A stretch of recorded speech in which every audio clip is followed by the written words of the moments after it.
The pillows are fluff thanks to Miss Emily. The couch is wide enough, join the family. It's all love while we laugh at Perp's criminalities. Hey, hey, hey, welcome to the Sofa Squad. Sipping from the cup at hey, hey, hey. Come laugh with the Sofa Squad. Can't roll my damn eyes hard enough. Oh, please, the puppies need me. Ooh, oh, please, my body is rejecting none of that fancy credential stuff. I'm just here for the cringe binge. Hey, hey, hey, welcome to the Sofa Squad. Sipping from the cup and hey, hey, hey. Come laugh with the Sofa Squad. Can't roll my damn eyes hard enough.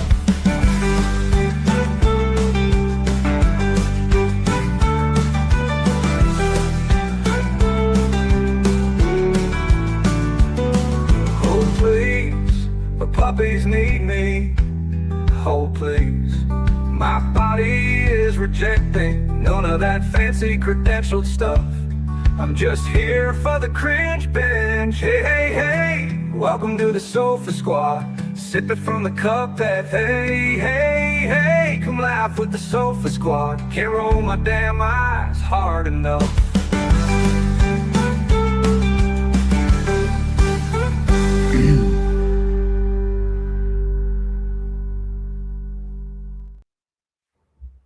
Hello, Sofa Squad. Good evening. How is everybody doing? What is everybody up to? How is it going? Dropping number one. Trex is already in there with the one. I appreciate it. Hello, Audra. Hello, Ginger Snaps. Thank y'all for being here. I appreciate it. Y'all, Emily may or may not be here. She's had some crazy weather up there. She's been some tornadoes, crazy stuff. So send good energy up to Emily.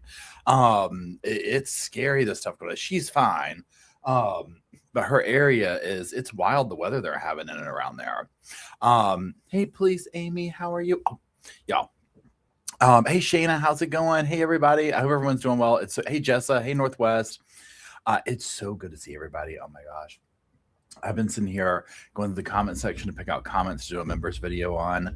And then today, earlier, I rewatched and recorded a video on I can't remember her name now, like Amy or Annie or something like that. The young lady who is still friends with Corey and who went on that retreat. And the third, hey, Sandy, and the third person letter that, what's her name, Corey wrote. So we're going to talk about that. I pulled a few clips up, but first I want to show you something I got in the mail today. Please hold. Where'd it go? It's from Lauren from Ohio, but I don't know if you're here or if you rewatch this, drop it in the comments or whatever, because I don't know like who that is screen name wise. Okay, hold on. Wait for it says and wait for. I saw earlier where you were talking about. Did you see all the hub about the? Wait, let me scroll back up. Please hold. About the text from Josh Grossman. Corey tried to kill him too on March 2nd. Yeah, where is that, y'all? Where is that text about him saying he didn't feel good? Where did they play it in court? We just missed over it. Where is that? Because I've seen people talking about that. There's a text message or whatever. Wouldn't it surprise me? I think she was going to do that eventually anyways. You added it on Patreon? Okay, I'll look there in a second. Cool. Okay, let me show y'all this stuff real quick. Y'all are going to scream and holler.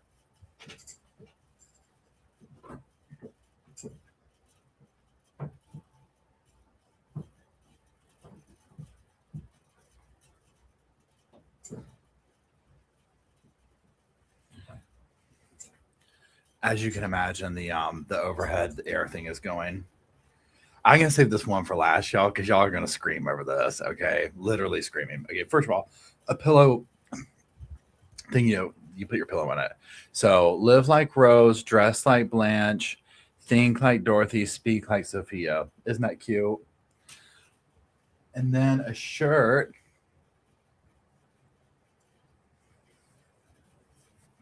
Adventure is out there, but so are serial killers. I love this. I love the colors of it, and it's breathable, so I can wear it here over the summer coming up. Yeah, y'all.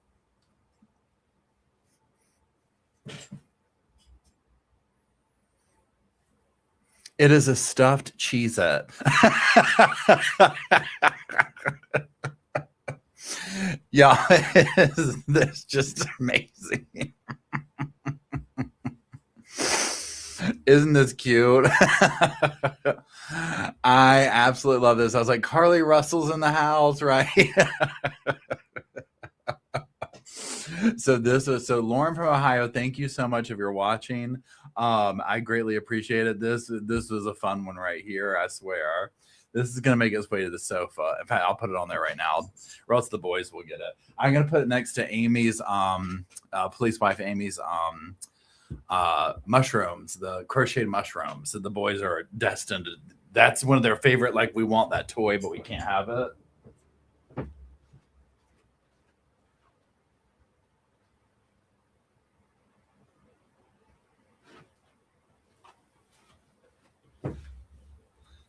Okay. You can't really see it, but it's back. Well, it's on the corner over there. Anyways. Oh my God, stuffed lima beans. Can we please talk about that for a second? Can we please talk about the fact that her nickname is stuffed lima, or a little lima bean? That was just like the icing on the cake, y'all. I was like, I cannot with that, right? Oh my gosh. Audra says, I actually bought some dang Cheez-Its today. You know what I just ate? Not Cheez-Its, but what are the other ones that turn your fingers orange? And they're like little pencil shapes, but weird. Cheetos. Literally just eating Cheetos. The Hush Puppy text. Okay, now let me look this up. So let's look at this. So it's Jessica said she put on Patreon, so please hold. Hello. Is it me you're looking for?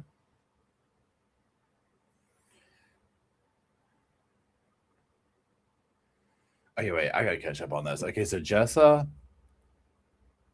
you already know glasses are downstairs. Okay, so work with me here for a second. I'll read those. Hey, Q.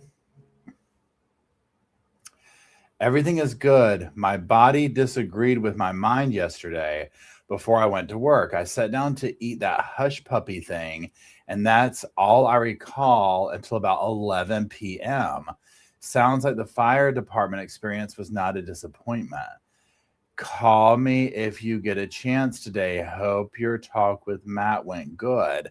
Wow. Okay, now let me ask y'all that. Well, let me see if you put it in here already. So my question is, do we have confirmation that where did the hush puppy thing come from? On the day before Eric died, because she had been testing it the day before? That's crazy.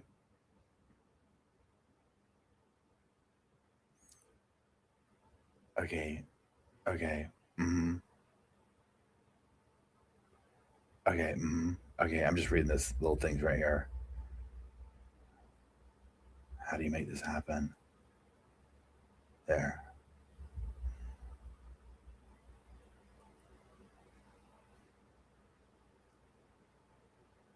The lima bean design is a vegetable lover. Oh my God. I got pillows.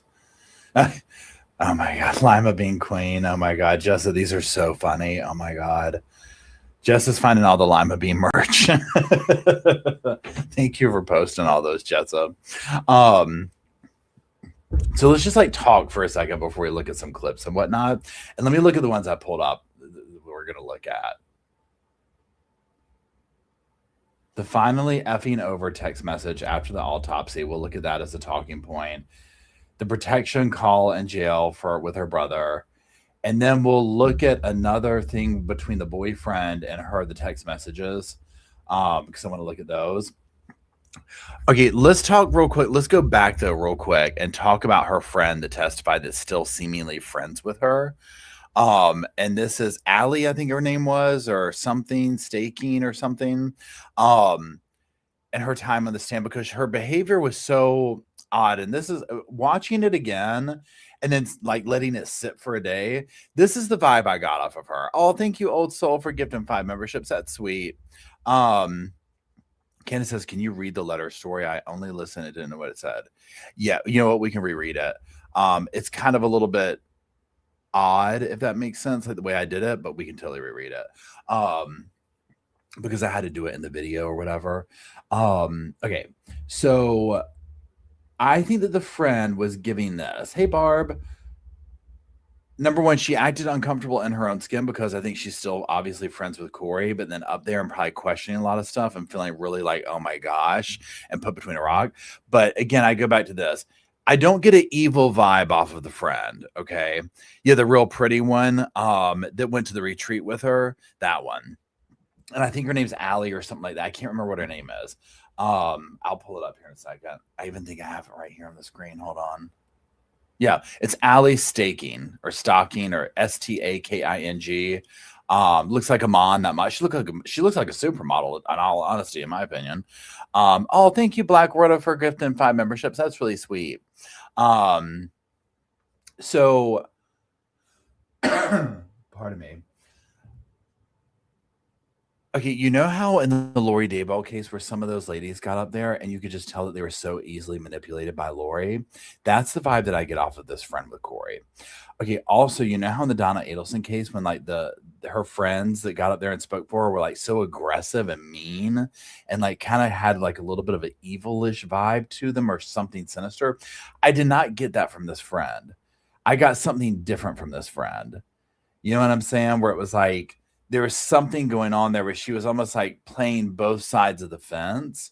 But I almost felt like if she gets away from Corey long enough, like when Corey goes to prison or whatever, she might snap out of it and be like, wait a minute. You see what I'm saying? So I wasn't getting like this, like, I don't know, this sinister thing or whatever. Yeah, Austin says, what is with Bryson keeping his pants on? He seems to me, and again, I don't know the man, right? But that whole thing about like, yeah, you know, I always end up taking my pants off. The life of the party, frat bro forever vibes. You see what I'm saying? That's the vibe I got from Bryce. To me, I felt like Corey and her other friend Carmen. Hey, Chrissy, how's it going? And this was oh, thanks for becoming a member, old soul. Corey and her friend Carmen, and Carmen, I think, was mad. Okay. This is the friend who got up there and kind of spilled tea, the one before the supermodel friend. And I felt like they got her off that stand because they knew that she might go off and spill tea. Because the one that Corey ripped off for like $40-some thousand, you know, she saw through Corey's BS. Also notice that difference. The Amon we're just going to call her the supermodel friend. The supermodel friend didn't seemingly get ripped off by Corey, right? Everyone else seemed to. Because when she got in the stand, I was like, well, how did Corey rip this woman off? She seems to have ripped everybody off. And so this friend didn't really have that. And so I'm like, interesting that she seems to be, you know, still kind of like on Corey's side or whatever. I don't know. But when Carmen was on Corey's side and the phone calls that we heard and whatnot, and talking and kind of being like her little flying monkey to like Bryce and all them, I think that Corey was trying to get in with Bryce so that he could be her mouthpiece to the family. And also trying to get him on her side because it was like, this is his best friend. This is this is that. Now, also listen to that. I think, Bryce was married or whatever. Nothing is beyond me with Corey. And I was like, she probably would try and get this man in bed. You know what I mean? Like she probably try, like nothing's really beneath Corey. You know, she's desperate. Listening to the phone call where she was like, sitting there, pardon me, with her and her friend. Was it Carmen or Chelsea? I might have the name wrong, but you know who I'm talking about. The friend who she stole the $45K from at her house. That's the friend I'm talking about, who I think is over Corey. Okay. But she was definitely like, you know, on her side in the beginning, like any friend would be like, why is his family doing that? But that's crazy. Da, da, da, da, da, da, da. You know what I mean? I think she was completely like, no, I'm over this. I'm completely over Corey, sent her to prison. So that's the one where they were like really going in hard with Bryce and like, oh my gosh. And Corey's in there crying, like, just let me keep my house and blah, blah, blah, blah, all that. I was like, girl, no, honey, that house is being repoed. And a week later, right? A week later, whole time she's still in her friend's house out from beneath her. You know, it's just like there was no ends to it. Clearly, Bryce didn't know the whole story at that point. Right. And he's sitting here talking about Amy and what's her name. And I'm sure what's her name? Katie. Amy and Katie, the sisters of Eric. And again, it's probably a tough pill to swallow listening to these people talk ish about them, during this time. And they're probably sitting there like, we told y'all, right? We told y'all. Like, I mean, this didn't make sense. And I think that the jury is going to definitely see one of the narratives that the defense wants you to think is that everybody honed in on poor little Corey and everyone put blinders on. It's like, honey, it's all right there. And again, just like Kay Woodcock in the Daybell case, Katie and family started seeing this like very quickly and be like, whoa, this is not making sense. Like, number one, why did my brother, thanks Beach Bum for becoming a member. Why did he just drop dead in the middle of the night? All the money stuff, all this, all that, blah, blah, blah, blah, blah. They start putting it together and they're like, yeah, no, we're not giving you any of this stuff till we get some answers. And Corey's trying to play the victim. That's all she knows to do. Now, also, and I just have to say the most that I've heard from Corey was those phone calls to Bryce and all that. And obviously through this trial, it is shocking to me how idiotic she sounds. She just sounds like an idiot, right? Where I'm like, how did you manage your way into this crowd? Like it's just, it baffles me. I was going to say, how did you get all this money? But she didn't have any, right? She just had debt after debt after debt. She sounds so dumb. Even just like, and people were talking about this, and I think it's so true. Her boyfriend, Mr. Grossman, childish is probably even a better word for it forever. Loves to drink, like all that.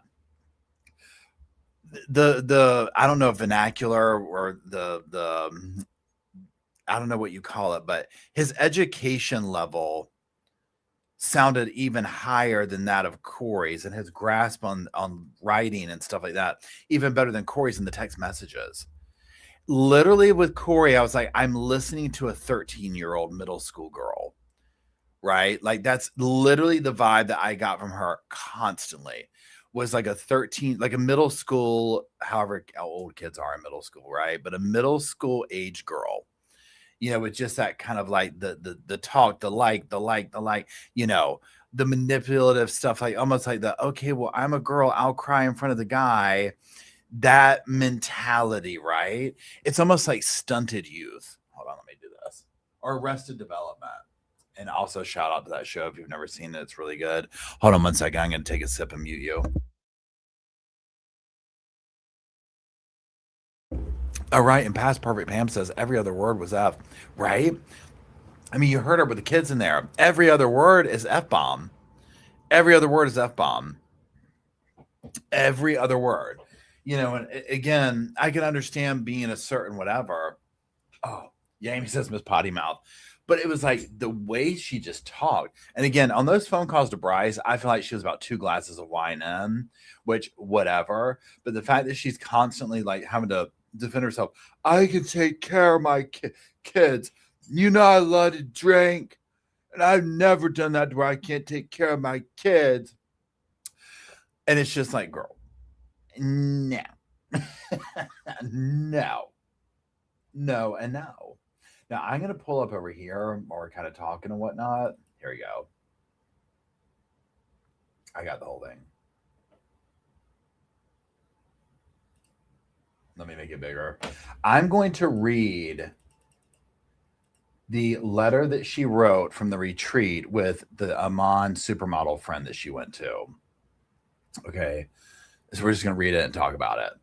Now, remember, Corey is writing this a month after Eric died, and she's at the retreat, and they're supposed to write this third person type thing or whatever. Oh, wait, this is the second page. Okay, hold on. Please hold.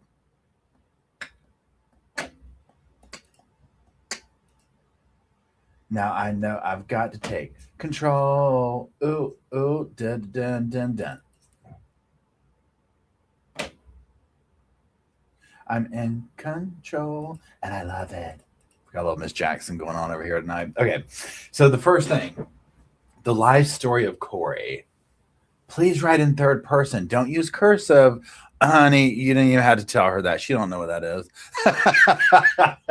Honey, you don't have to worry about that with her.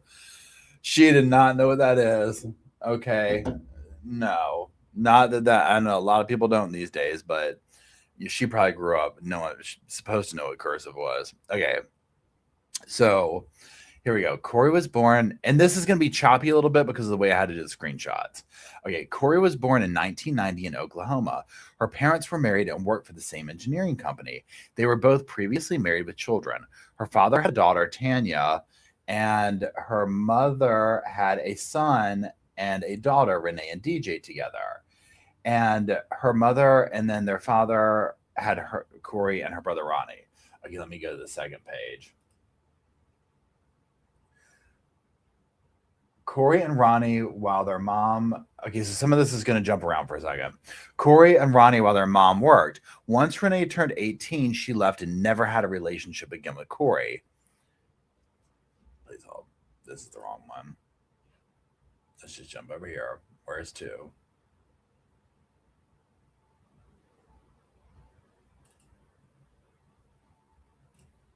Okay, we'll just jump.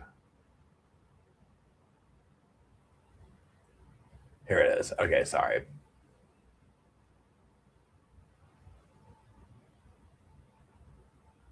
Here we go. Ronnie and Corey had to move a lot when they were kids from 1990 to 1996. They lived in 17 different states due to their parents' work.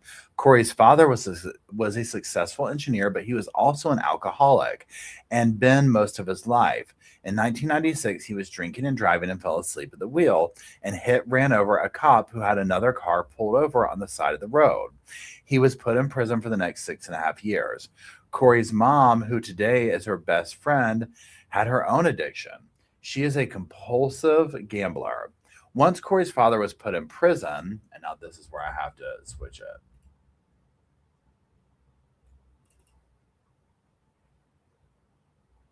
This is where it says something about someone helped raise them or whatever. Corey and Ronnie, while their mom worked. Once Renee turned 18, she left and never had a relationship again with Corey or Ronnie because she blames them and having to help raise them, quote, destroying her life as a kid, end quote. In 2000, Corey and Ronnie and their mom moved to Utah to be closer to their mom's sister and finally settled down. Something their mom's gambling addiction made life, Corey and Ronnie's, something their mom's addiction made life as a something. Let's go to 4. Now I'll switch over to the big page. Okay, here we go. Now we're on track. Okay. Their mother was a compulsive gambler, and there was a casino a couple of hours from our home. Every other weekend growing up, we would spend it at a hotel room while mother gambled. Eventually, our home was foreclosed on. Multiple cars repo and ends were barely being met. Let's pause there for 1 second. Notice if this is true, right? Notice the similarities and patterns that Corey is repeating with her own family from her mother. Okay. Because I personally think and we don't know, maybe Corey had a gambling problem. We don't know, right? But Corey, you could almost look at the insane business deals she was doing was like her own form of gambling. Like all these things that she's talking about ripping people off and these house deals that were like terrible. I mean, we're seeing these finance rates she's getting. It's like she's doing these shady loans to get all this stuff. It is crazy what she's doing, but it is such high risk stuff. I'm just like, there has to be some kind of an adrenaline addiction to that. You know what I mean? So it's like, and again, if this is true, we're just taking face value because I don't believe a lot of this. I would need to see proof of it. So, but I mean, also it does seem to check out, but I would need to see the proof of it, but we're just taking it at face value. Okay. So, that being said, same type thing. You cannot tell me if she had gotten away with this, right? And she got those kids, honey, I give it 30 days flat before the repossessions would have started. Okay. Because that money that she was going to be getting, hold on, let me turn this down. That money she was going to be getting from Eric's death, murder, but you know what I'm saying? that wouldn't even touch the debt. That would have gotten her caught up for like a month, and then she would have been right back into it. You know what I mean? Making these like piss poor decisions. Okay, I'm talking about like just bad decisions. Like looking at it, I'm like, you're doing what? And the audacity to sit there and tell what's his name, Bryce, whatever his name is. Eric said that's the best $225,000. That made us $11 million. Honey, please. Stealing that man's money, talking about it's the best money we have. If you got $11 million, why are we concerned about it? I'll buy the sisters out of the house. Here, I'll give you $5 million for it. All I want's my house. Or you know what I'm saying? They knew. No, they knew better.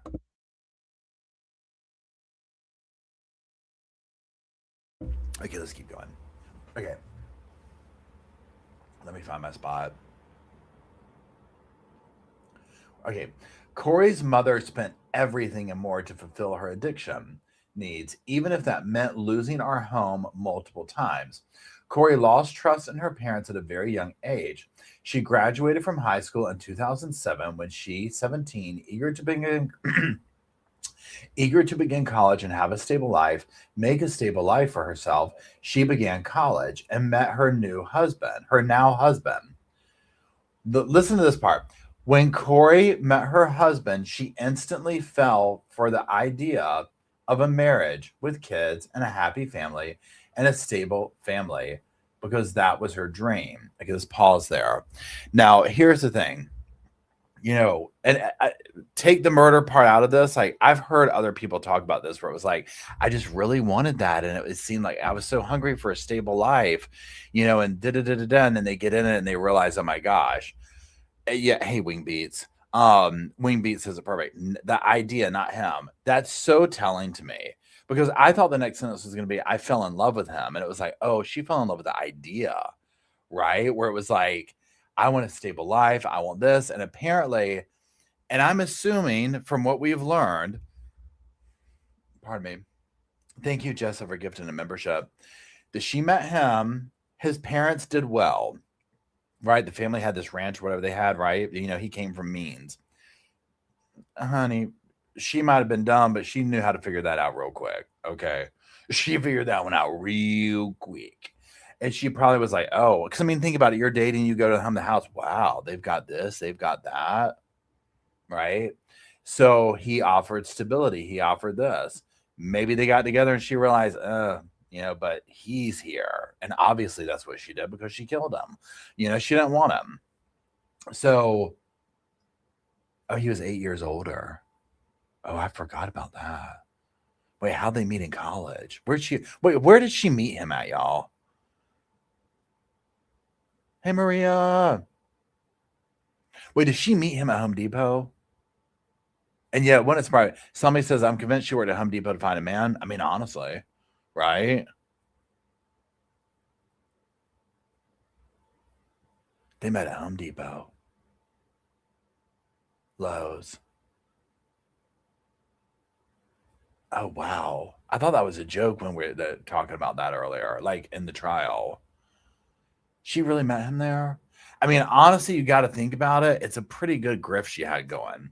Imagine you're working at the cashier thing, especially, okay, so you know when you're at Home Depot and there's like the section where you go if you're like in the trade or whatever, you know what I mean? Like where like the I don't know what it's called because I never go there, obviously, but like that section where you go, okay. You could just sit there, you go in there, you get that hair done up, you make sure you got your little perfume on, you know, whatever it is, you got to get your vibe going. Honey, you just sit there ringing people up all day long talking about, well, this one pulled up and he's got the Ford F-350 dually. He's got those ostrich areas on now. Okay, what are we talking about? He's buying for 5 houses. You know, this man's right here. What's his little contractor card say? Well, let's look him up. You know what I mean? That's probably what she was doing. She was just tallying stuff up. She was clocking these men. She had a little spreadsheet.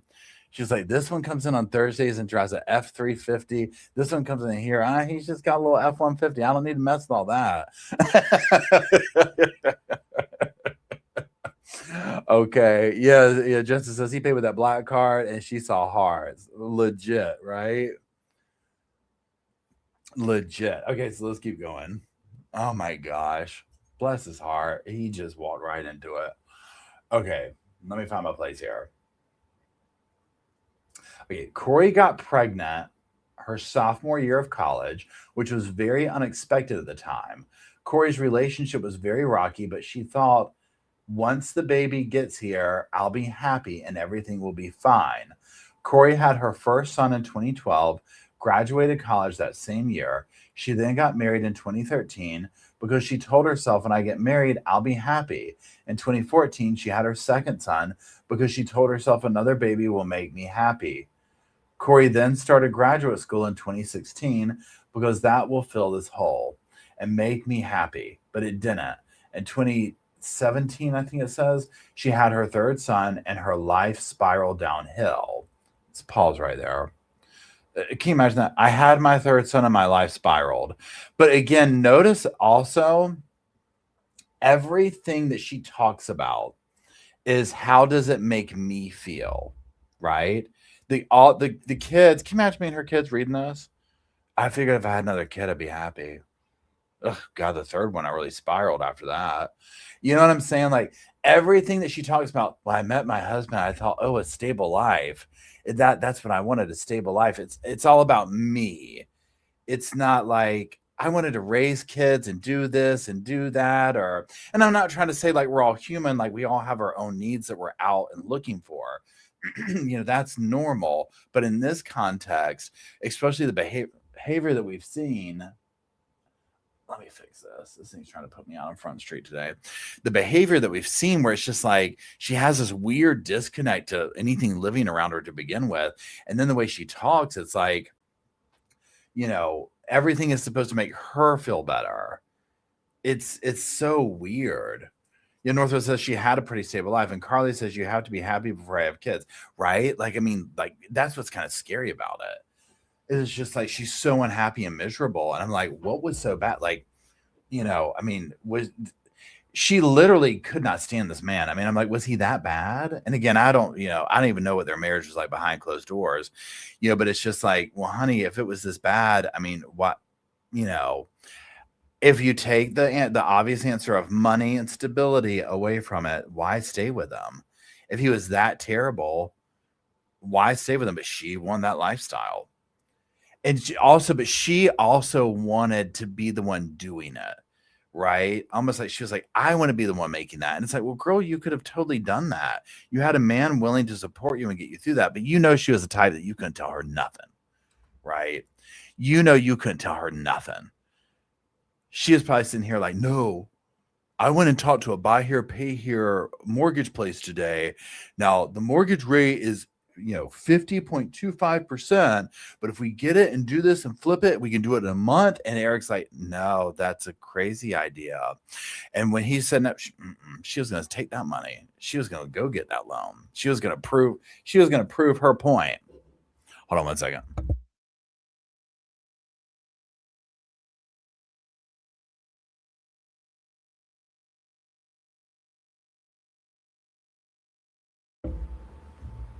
Yeah, Northwood says she had a high-end lifestyle, but she wanted a yacht lifestyle. Literally. Now I saw somebody make this comment today because I was going through pulling comments to do a member videos, like I was telling you. And somebody made this comment. If you're in here, claim your fame. It was something to this effect. Oh, she wrote that book because she had to get some money. This is like another attempt at let's get some money after his death, like writing well, she didn't write it, but she had the people write that grief book. And I was like, oh, wait a minute. I didn't even think about that. Like this was her new launch pad for the grieving widow, right? And it was like, oh, we're about to get this money. We're going to do this children's book. The story's great. Oh, me and my kids wrote this book. My husband died. Blah, blah, blah, blah, blah, blah, blah. And it was like, that's what we're going to do. And I'm just like, oh, yeah, this is her new persona because she had bankrupted the family with the real estate thing. Okay, hold on. Let's finish this. We're almost done. Let me find my spot. She graduated from grad school in 2018. However, she also found out her husband had been having an emotional affair. Corey went to counseling on and off because of anxiety, depression, the constant need to chase happiness. Emotionally, she is exhausted from years of hearing, "You're selfish, you're not enough, you need me," from her husband. She's really she's ready to open her heart and find the happiness that's already there and stop looking for it. I can't roll my eyes hard enough. For whatever reason, when she says her name in third person, even though I know that was the assignment, like they told her to do it, makes me want to pick her up by her ears. Like it's her character arc, right? Corey is exhausted from years of hearing that. Honey, please. Yeah, and there's a reason. You're guilty. And I can already see her at this retreat. You know that she was just like so obnoxious at this retreat. When they were like sitting in like the little drum circle or something, and they had a little talking stick they were passing around. She got that talking stick. Honey, they had to take that stick away from her. They had to literally grab it and yank it from her hand. Okay. That and about a glass of wine. She had a talking stick in one hand, glass of wine in the other, going on and on. They were like, girl, no. This retreat's only a weekend long. Okay. People pay good money to be here and write these little letters. Okay. Okay, like literally, we got to get these people's money here. We got to pass that talking stick around the circle. Oh my gosh. So yeah, the letter is disgusting, right? Now, also in the text message that she sent her boyfriend, where she was talking about, "This is a big deal to me, babe. You know, all my life I've scrubbed toilets, and I just wanted to have a bunch of houses in Park City and be like those rich people. And now I finally am." You know, that kind of thing where I was like, everything is about this. She wants that survivor story so bad, right? So bad. And it's like, you could have had that. Right. I mean, again, it was like you got married, you married this dude, you know, you started a family. What's wrong with that survivor story? You know, it's like it wasn't enough. Hold on one second.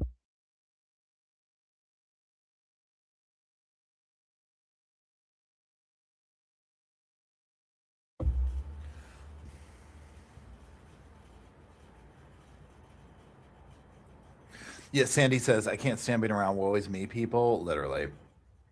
Literally. Holleran says she should testify. Her lawyer sucks so bad. Montana asks, "Do you think we're surprised that her friends turned on her?" I'm not, because I really think that like she screwed over so many people. And once they connected the dots, hey, Feeding It, how's it going? One of the things too that I think happened with the friends is like, and even the one that like, not the very last one, not the Amon supermodel one, but like the one before her that was like clearly like pissed. What I think happened is they all stood by her in the beginning because she did such a good job at, I mean, I guess, pity party. Oh my God, poor little me. I mean, her husband died, right? And then the whole thing of, they all think I did it. I mean, no one's thinking that your friend's going to, you know, kill their husband, right? So it's like, before they realized that she ripped them off, the ones that she did or screwed over financially, once they probably started piecing it together and hearing from other people and doing all that, I'll never forget, there's this person that I knew that you knew a lot of their stories were over the top and you just questioned it. And after a while, you're like, you know, I'm not, according to this person, they've all but, you know, saved the entire planet, right? Every story is grandiose. Every story is this. Now, this is way back when I didn't have much experience, like knowing what these kind of personality types were back then or whatever. But long story short, I'll never forget the first time that the worst thing for these people, oh, thanks for being a member for 9 months, Magic. The worst thing for these people is to get everyone they know in the same room, right? And that happened with this person. And I was able to see, oh, we all know a completely different version of this person. like this what? Like everyone knew these different things, and it was crazy. And so then it just confirmed where it was like, wait a minute, everything about this person is just BS, or you didn't know what parts were BS, because there was like, oh, this person had this story and this person had that story. You kind of could piece it together. I think that is like what a lot of these people go through, and definitely what Corey went through, because when all these people started connecting the dots, and especially when you got family like, hey, I think she killed our brother and that kind of stuff, and people start, putting everything together. Oh, the stories that all these, because we hear it, the evidence. Each of these people was getting this different version. You heard the thing she said to Bryce? I mean, according to her, she saved the family financially. They've got $11 million worth of stuff. They're ready to go. Eric was like, yeah, babe, I should have listened to you. That's the best financial decision you ever made.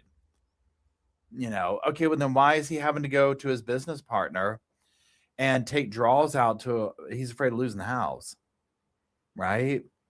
No.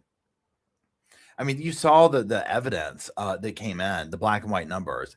It didn't even make sense. Okay, like some of the loan rates that she was getting, it was like, what? Now, granted, I get it. You put this deal together, you flip it real quick, you make a quick buck, whatever. Sure. You saw the one house, the Midway house, how many offers came in? It was probably way under, because none of the houses were worth what she paid for them. I could also see Corey doing this, right? She would get fixated on a house or a property, and she would want it. So she would pay more than it was worth just to get it, figure it out later or whatever. So it was like, now granted, real estate shifts and all this type of stuff, but it was like, I could see her overpaying just to get the deal. And then whatever.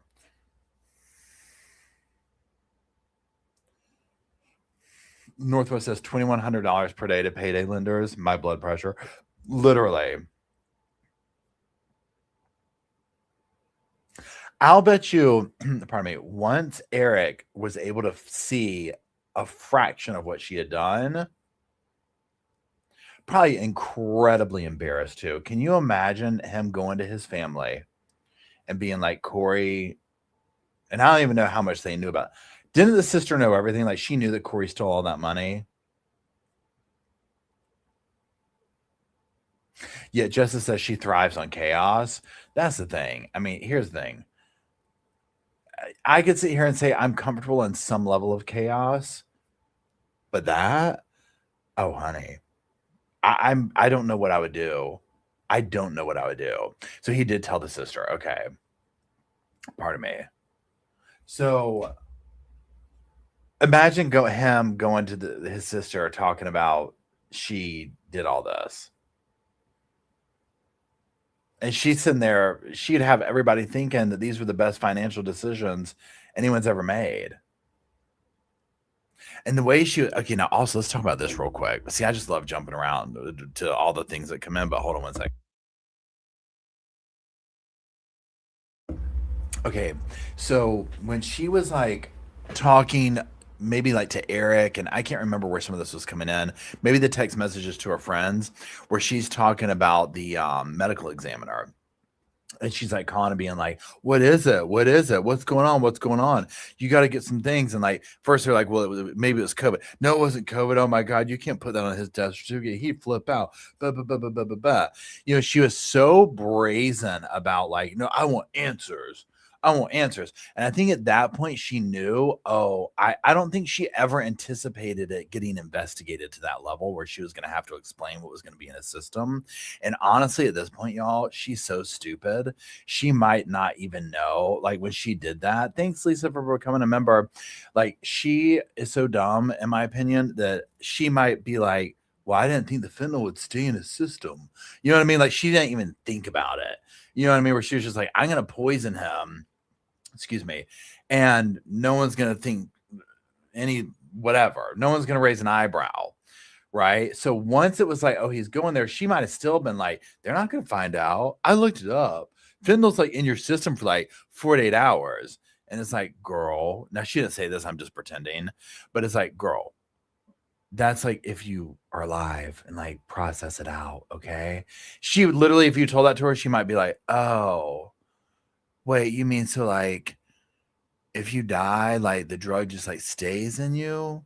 Oh, well, dang. Well, maybe I could say he got it from the gummies. Right. I mean, like, I think she's that stupid. Okay. I really think she's that stupid. And I mean, I know that sounds terrible, but I literally think she's that stupid. After the phone calls with her, oh, hey, Emily, how's it going?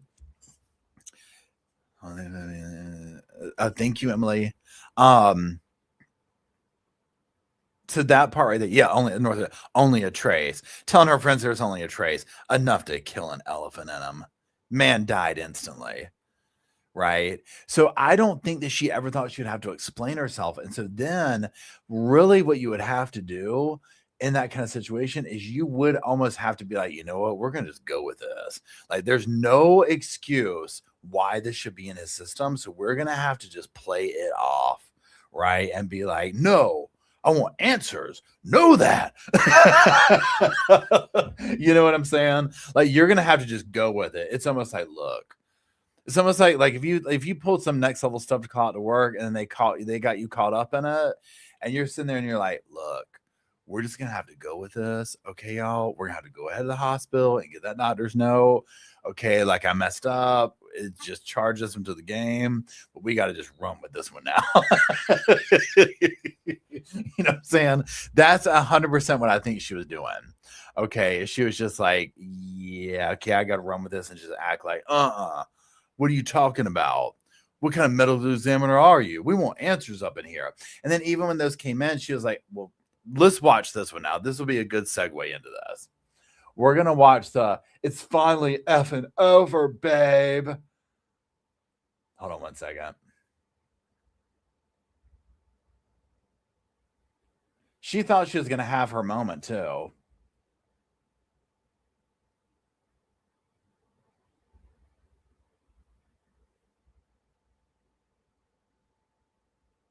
right, let me get my headphones.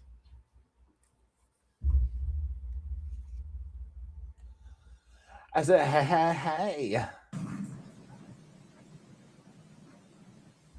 Please hold.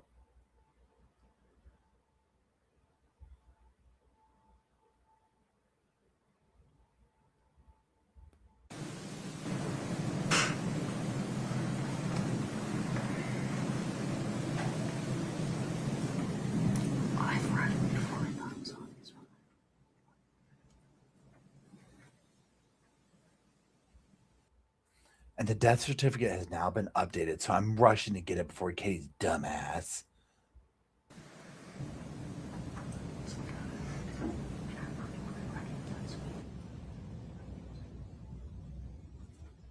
I was going to ask if you might run into them. What if you do see them? Holy ish, I'm freaking out.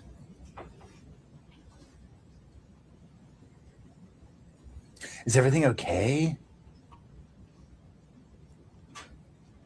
Then she does a picture of it.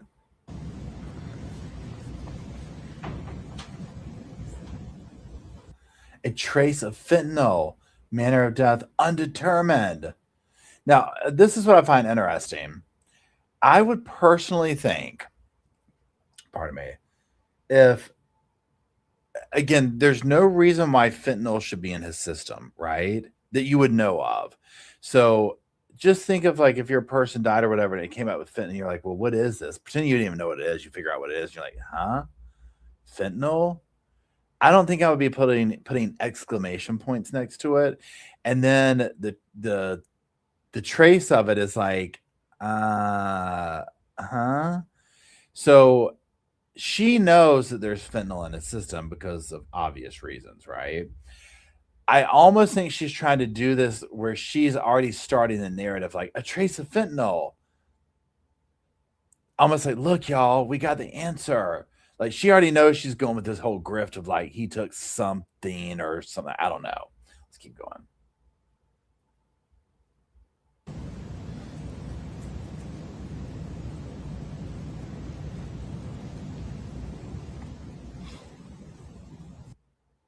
His lungs were shot to ish, and when he took something containing fentanyl, it put his lungs overboard and they shut down. So, yeah, she's already lining the story up. when he took something with containing fentanyl. I mean, how did she know all this? So she already had her story. Yeah, his lungs were really bad. And he took something. I don't know what it could. Oh, wait a minute. He took the vitamin shots. Oh, yeah, we had all those gummy things around the house. She was, she had her little story going.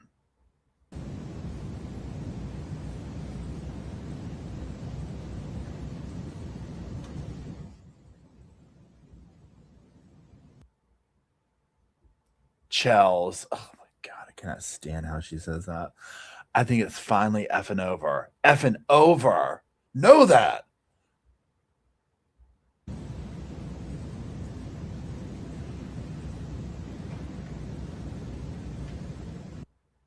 I'm waiting on my attorney to call me and confirm that, but I think it's over. I'm balling. Oh my God, it makes me sick. So stupid.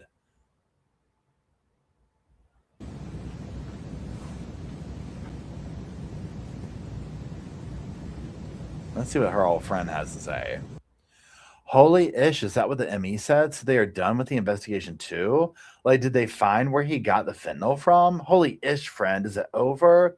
And Friday we get to see more about it and have everything over? Like, holy ish. Now, and here where it's like the normal question, so did they find where he got the fentanyl from? Again, she's so excited to say, we got the answer, it's fentanyl. Right? Like, that's where Corey's coming from. Like, this is just a normal expected thing. Oh, yeah, we found the cause of death, fentanyl. Don't worry, everybody. And it's like, well, girl, there's like 10,000 questions that come after that. We don't just stop there and it's over. You know what I'm saying? That's the part that's like, pardon me. Pardon me. That's just like, it doesn't make sense. Like,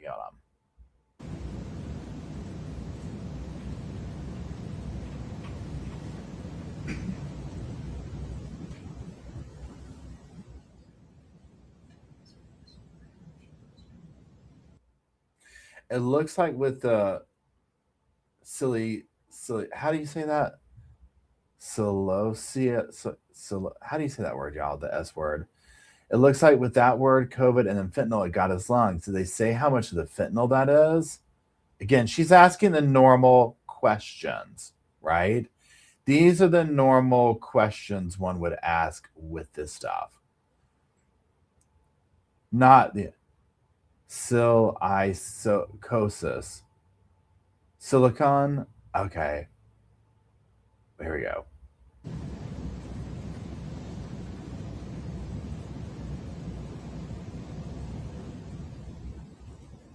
Text you in a few. She's got to cook the story up.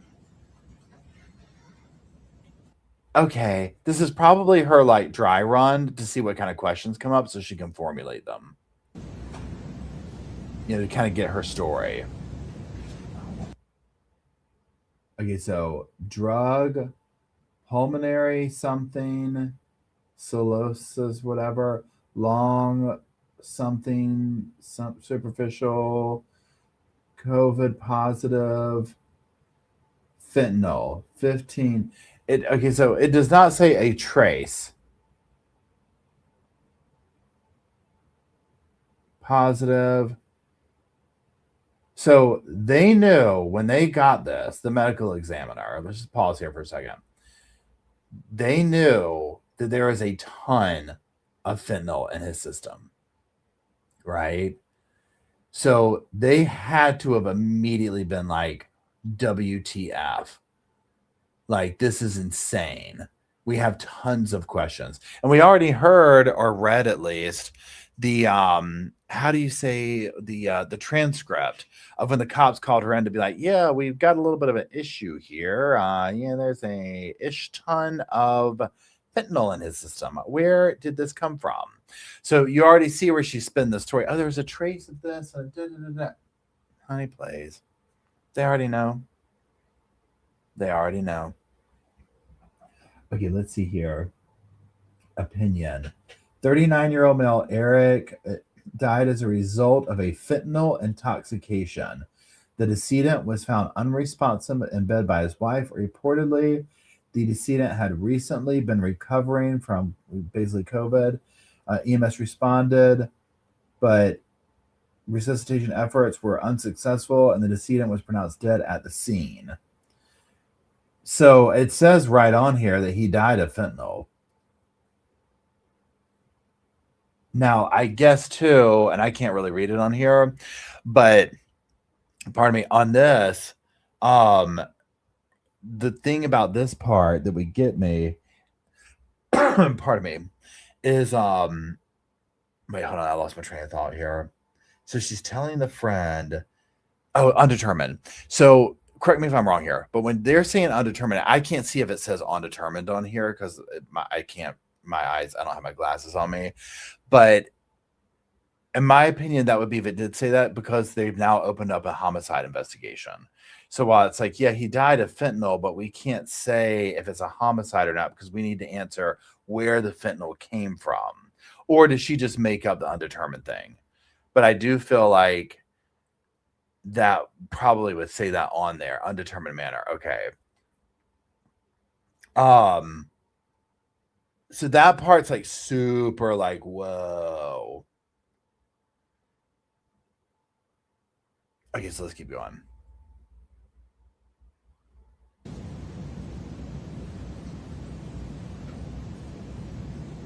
All right, anything further for this witness, Mr. Bloodworth? No, Your Honor, thank you.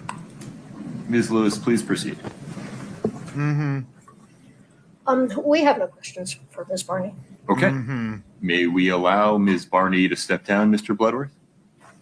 Yes, Your Honor. She's ready May to we go release off. this witness, Ms. Lewis? She's ready to go off. I think just Now, what's interesting here too with her is that let me do this. So like this friend up here, Miss Barney, oh, I think that she definitely obviously was sticking by Corey's side in the beginning. But also 100%. I mean, Corey stole her house from her and $45K.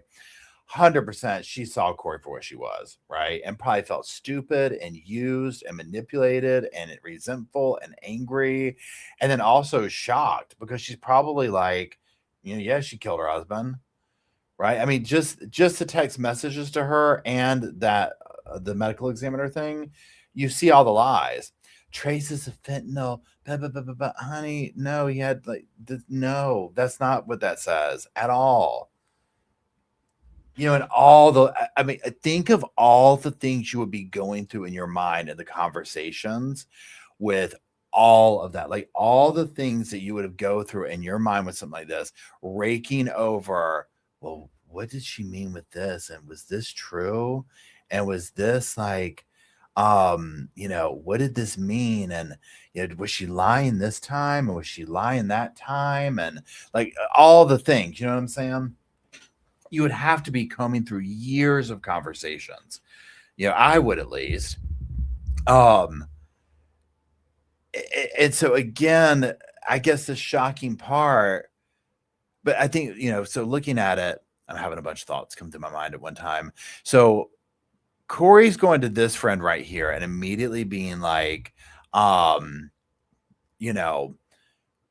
this is what happened. I just got the report. I'm rushing over there. This is her best friend.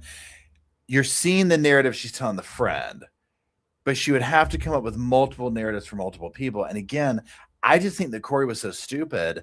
She didn't understand that they knew the gig was up, meaning the medical people, the people behind the scene, like those kind of people. Now, to her friend, she could lie. She had to start building her narrative with all these people. You know what I mean? She had to start building that narrative with all these people, with brides, with this person, with that, blah, blah, blah, blah, blah, blah, and 100%, when the sisters saw this, I would assume that they saw this and were like, wait a minute, a couple of weeks ago, this happened,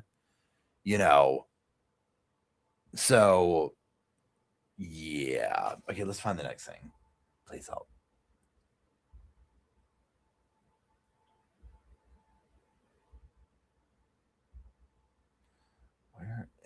Okay, let's go. Let's just jump right into the fire.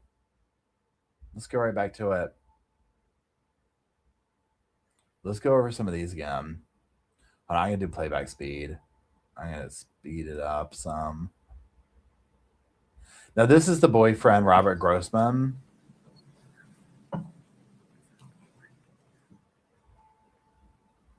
Wait, let me make myself small. Hold on.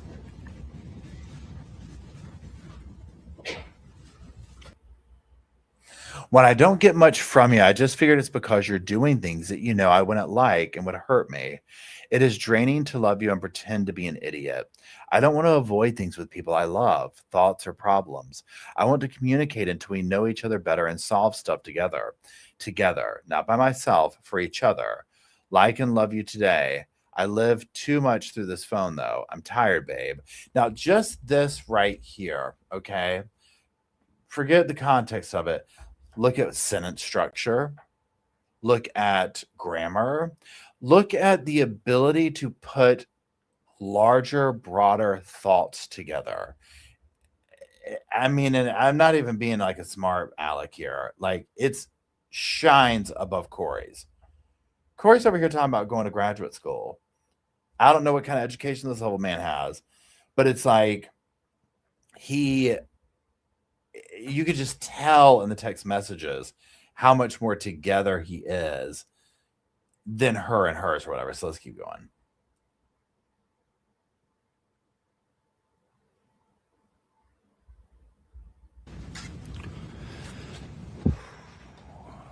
Now you hear him in the background. He's all upset, understandably.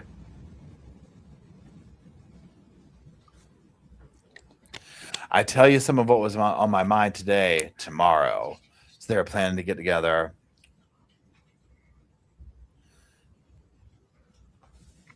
What do you want to know that I'm not telling you or quiet about? Now, also notice how Corey's text messages to him, she is very just reactionary. She just comes at him. She does not put much thought into what she's saying to him unless it's reacting to him. He's very much pouring his heart out, doing all this kind of stuff, yada, yada, yada. She's very much like, oh, let me pander to you, or let me respond to this, or let me whatever.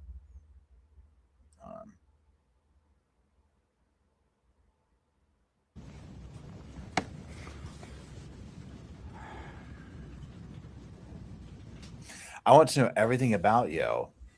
It's part of being in love. Not tonight, though. I don't want any info tonight. We're good. Okay. Let's get to Corey's long response here. Okay. Something specific spiked this, though. There's something you want to know that I didn't tell you. Can you tell me what it was? I know you're busy, tired, sore fingers, not wanting to text me because a call would be better or in person, but I will be up all night wondering, babe, worrying, feeling horrible. I would greatly appreciate you telling me, but if not, that's okay. Not tonight. Now, again, sad thing is she probably can't sit here and she probably has to get a text because her husband's there.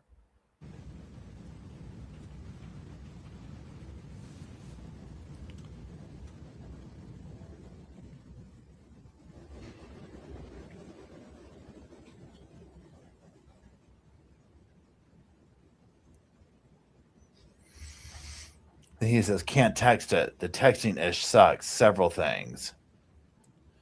If you lived one day with my phone, you would get it. So he probably has a tricky phone. I get it. I hate texting. Not mad at you. Know that. It's his foe. These cuts. Too time consuming. I have 2 hours of driving soon. I have to get off this job.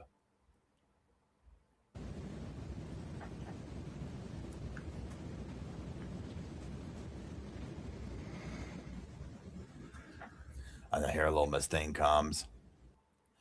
Quote, it's draining to love you. My heart is burning with sadness to have read that. Like it popped out of my chest and someone is stomping on it.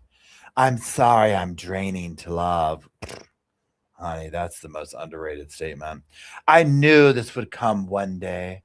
Just was hoping it wasn't today or anytime soon because I love you. I love talking to you, being with you, laughing and joking, venting and being overly happy with news I got today. The sense of never feeling judged with you and just so comfortable around you. I don't have that in my marriage, and I really enjoy my relationship and love for you. But you're right. We both know this love triangle can't go on forever. You don't deserve it. I don't deserve you. I can't expect you to sit around for the day the trigger gets pulled, because who knows when that's going to be. I tried and, well, I failed.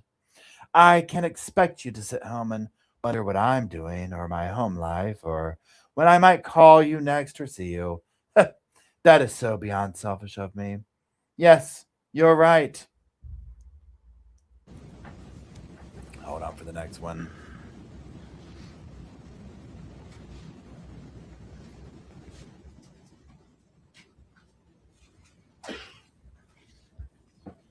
They're taking a while for this one. I got some things to say about this one. I'm going to read the second part, though.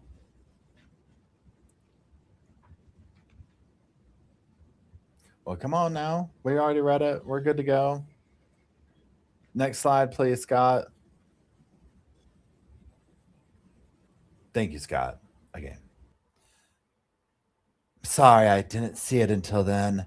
What a damn selfish person I am. How could I think someone like you would be okay with this for the rest of forever? Yeah, until I pull my head out of my own ass. How selfish not to step away and just let you live your life without the constant wonder. Quote, your love is draining. I'm sorry, babe. You're right. It has to be exhausting. And how dare me be okay with that? That mental and physically stress on you. I'm sorry, babe. Maybe saying goodbye earlier than later. It's better. I'm sorry you have to work so late. I shouldn't have kept you so late this morning. Again, selfish. Wow. I am just so sorry. I'm just realizing this. Oh, I feel like an idiot. Look, don't text back. No words are needed. Finish up and get some rest. We can talk later. Good night. Okay, this right here, y'all, that you're seeing her in action with how she worked this man over. What is it called when you do reverse psychology? Okay, reverse psychology. This is my opinion. She kept this man, Mr. Grossman, constantly in a state, and probably everybody, of, you're right, I'm sorry I left the milk on the counter. What a horrible, selfish person I am. I'll just take this fork and poke my eyes out and go ahead and fill the divorce papers out for you and sign them for you with a forged signature so you don't have to put yourself out anymore over me. You know what I'm saying? Like, that was her MO with all these men. You know, and then no need for words. You just go to sleep, babe. I mean, come on. Right? This is so gross. Like, so gross. Okay. I mean, it's absolutely disgusting.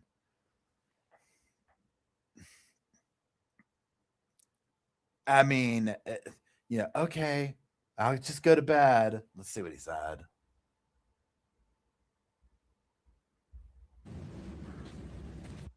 I would have responded back to her, you should really just swallow a bottle of pills. Let's see what she says to that. Play back. Play it back. Give her own medicine back, literally. You're right, babe. I never saw how selfish you were. I personally, if I were you, would just swallow a bottle of pills, but that's just me. She would have eaten that up. You're right. You make me want to take all of these.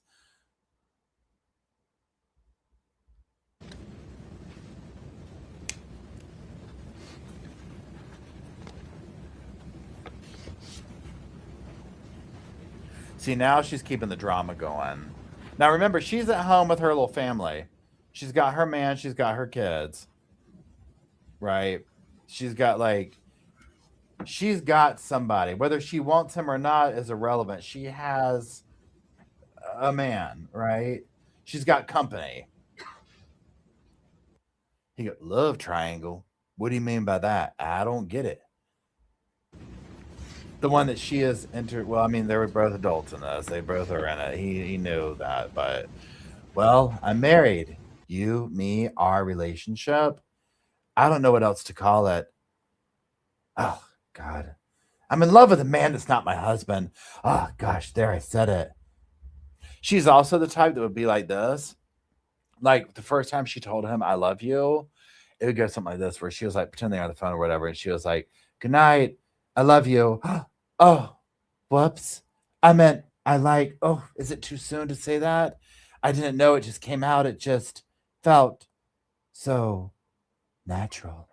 You know what I mean? like she would have been.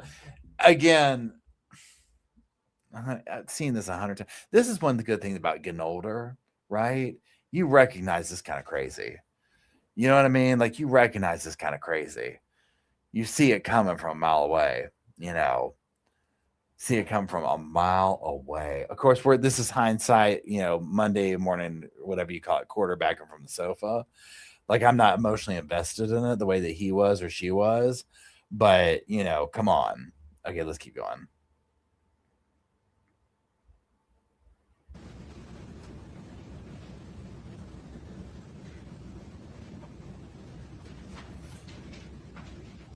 I could talk to you right now.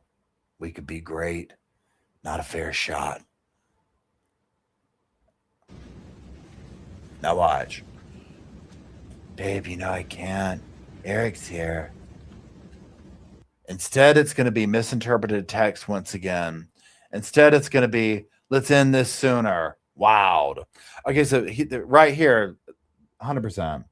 First of all, you already know how text messaging goes, and I've learned this lesson. Like when you're having a serious conversation with somebody, it's like you can't be doing this over text messaging, especially in a relationship. It's like there's some things you have to be in person or on the phone with. I understand texting is much easier, and trust me, I mean, I've done it, and it's a good way to break the ice. But when you get to the point where things can be misinterpreted, and clearly this happens, now also this, instead it's going to be, let's end this sooner. She just kept that because she wasn't invested in this, right? We already said she doesn't care about her kids, right? Husband's dying on the floor in the other bedroom. Where are the kids? They're in the bedroom. You want to do anything with them? Oh, I guess. She doesn't care. So she does. This man's just a little toy. Probably her future victim, or the one that she was going to, pin this on. She probably had multiple purposes for him, and also he was probably. I mean, they probably had hot. You know what? It was like this dirty little, secret love. Oh my goodness. You were not supposed to be doing this. We fight, we break up, we have breakup. You know what? We do it again. All the things were there. And somebody else said this. I don't remember who said it or whatever, but like once she had full access to him, it would probably be like, oh, and she finally did. And I mean, you see, it didn't last. Right now, mind you, he probably also realized that she killed her husband, as we've learned on the stand. Now, he also told another creator that when he got off the stand, he talked to another creator and told her that, what was it? That, he was not upset because he was heartbroken. He was upset for the 3 children, and he was upset for Eric and Eric's family and the situation that Corey now finds herself in. Right. So he knows. Okay. He knows she killed him, period. And he could realize that, but also still be like, I still have these feelings for her. What does that say about me? And not saying he's in love with her, but like, probably the way all her friends are, like, our Corey killed him and did all this stuff. Like, it's a shocker. Okay, let's keep going.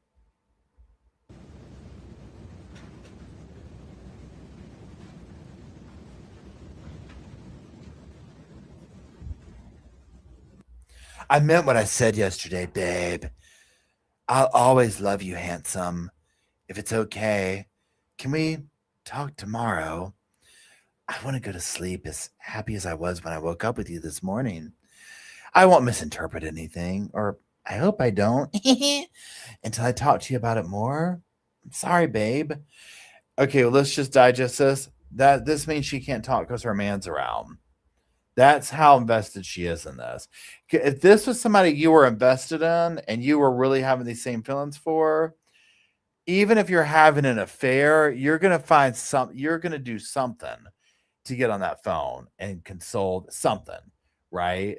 But all this, like, can we just talk tomorrow? I won't misinterpret it. I promise. Please.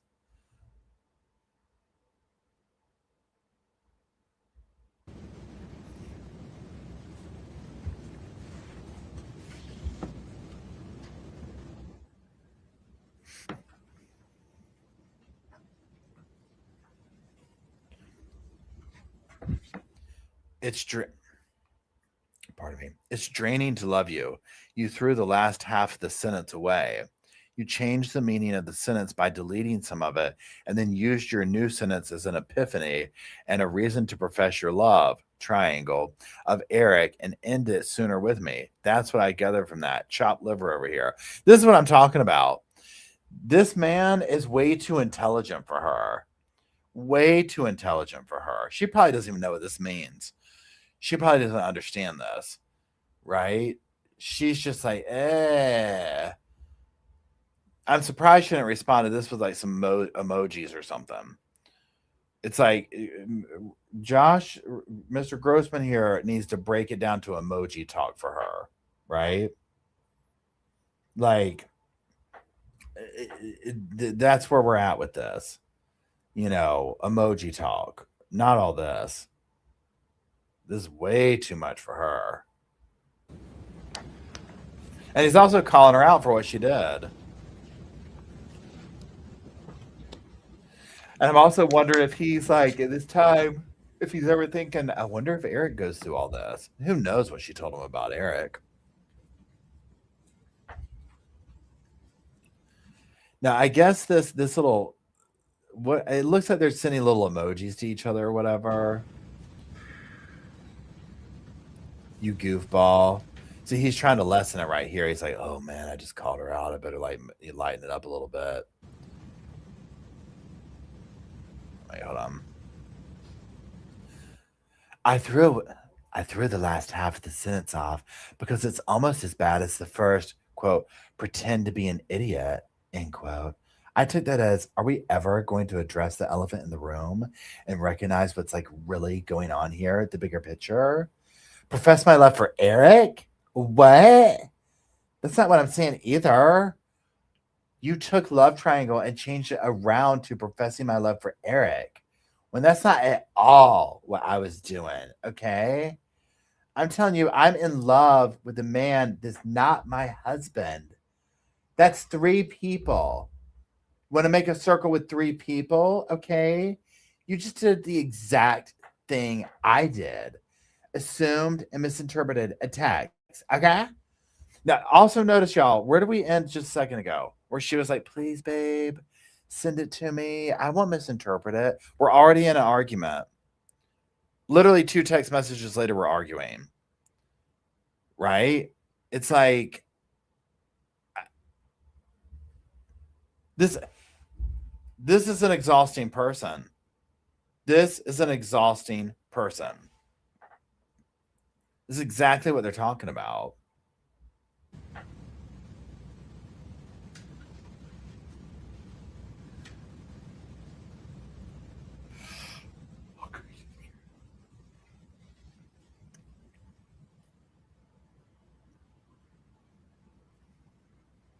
Well, come on, Scott. Let's get going. We've moved on. This was 5 days ago. This is like the beginning of the court day. Might as well have been up here for 8 hours. Thank you. Thank you, Scott. I'm surprised she corrected herself. If you think you love me now, then ending it sooner will be good for one reason only. Because if you don't, babe, you're going to fall in love with me in ways you never thought you could.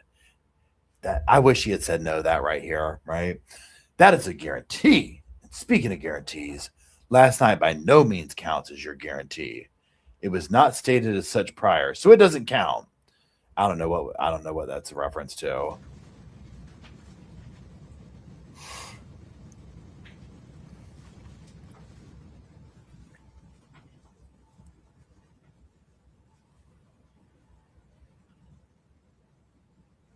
but I did it on purpose.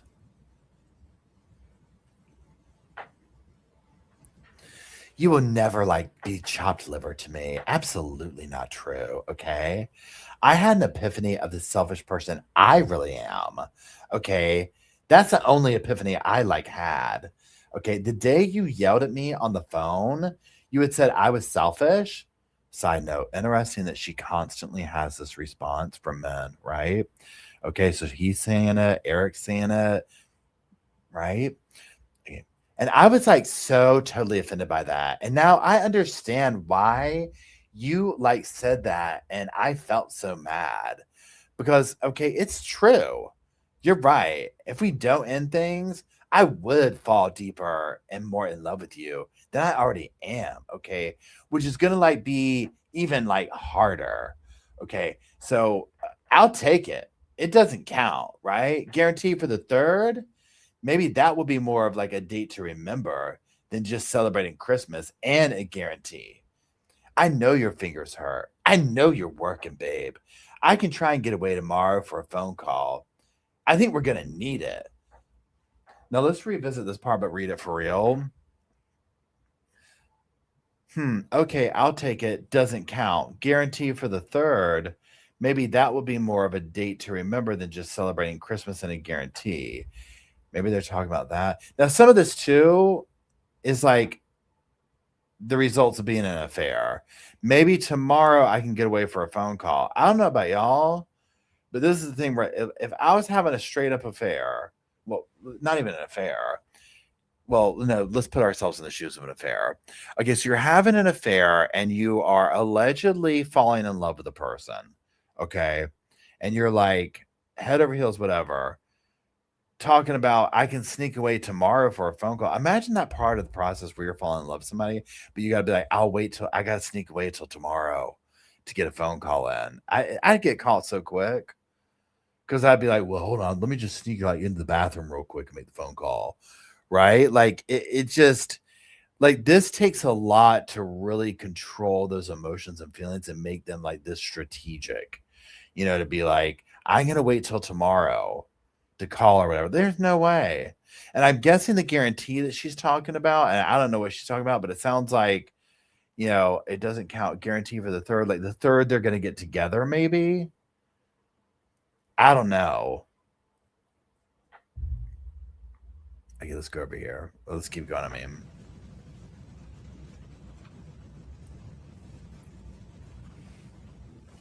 Listen.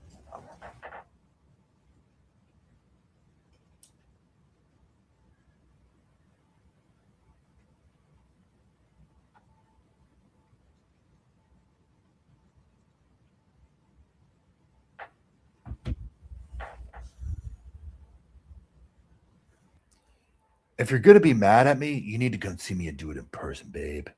If you're going to say goodbye forever because that's what you want, do it in person. Or better yet, just love me. Love me like you have no choice in the matter. I want to be my best for you. I want us to be ourselves for each other. Honey, sorry, man. You're never going to get that from her. You have no idea who you're talking to. He didn't know this at the time, obviously. But you also see this process of come do it in person. I'm telling you, I'll bet you every single one of their leading up to meetings was about ending this. It was like this whole thing of like, we can't keep doing this.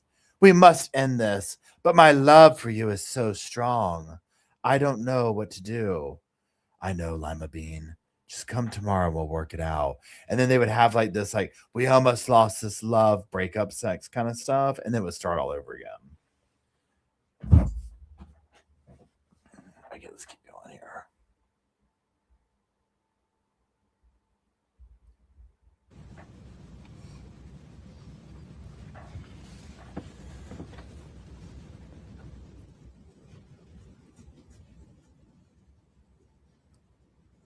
Yeah, she was never going to leave that lifestyle. Mm-mm. I love our love. I love you. Do you believe that we could be great together for each other? She's not in it for love. What do you mean by more of a date to remember? Bless his heart. He's like, I can't believe this. He's like, I was so stupid. Okay. I'm not mad about anything. I promise. Saying goodbye, we promised to do in person. And we both knew it was coming and happening the day it happened. It's not what I want to do, babe, but it's not fair for you, okay? Look, in any way possible, because I want you, but can't break up my family, okay? It's having your cake and eating it too. I do just want to love you, babe. Hell, I do love you. I love our love too. It's my favorite. Do I think we could be great together? Yeah, of course I do. You're one of my best friends, babe. So she's telling him right here, I can't break up my family. I want to have my cake and eat it too. She can't walk away from that money. Right? She's building an empire. Now, honey, the MLM world took Corey by storm. They saw, it doesn't matter which one it was, she signed up for every last one of them. Every last damn one of them that came her way, okay, that took her by storm. You already know. I'm surprised that that's not what she ran them into debt over. Okay. Honestly surprised. Let's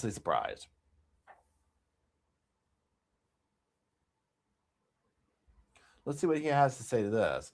Now, this should be like a kick in the gut right here. Okay.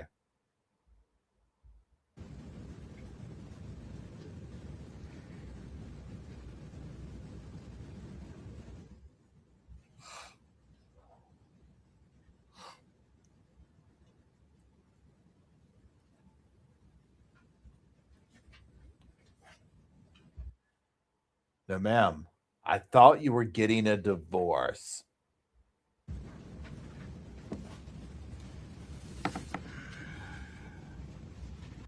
That's what I'm saying.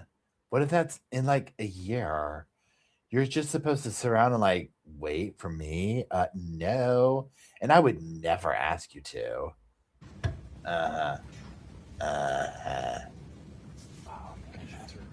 This is so toxic. Oh, I bet he is mad. Now it's sped up right here. Take me back to 7 a.m., she said. Of course I'd wait a year. If you're coming over on the 3rd to say goodbye to me, you're not invited.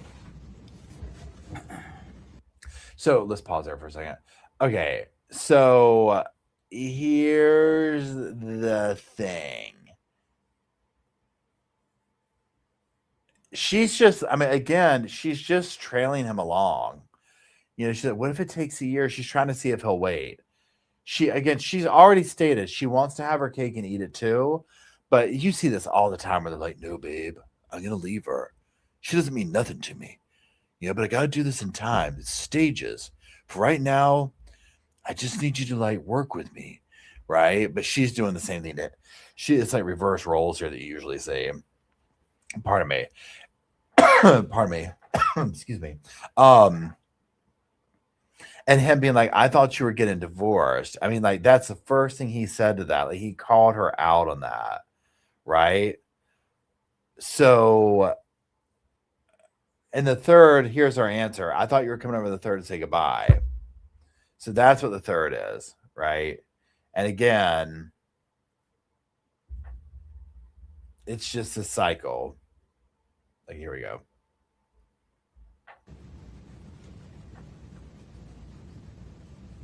I'll take it back to 7 a.m. every morning or 9 at every night.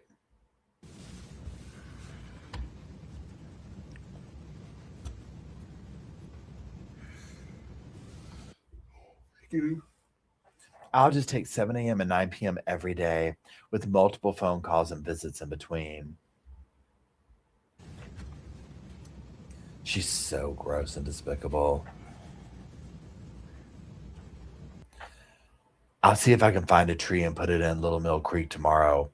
If there's a particular one you want me to get, send me the info.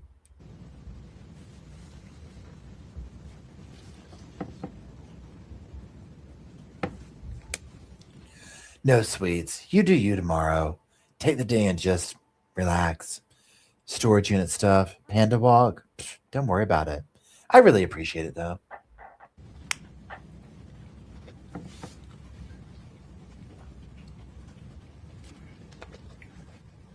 Hey.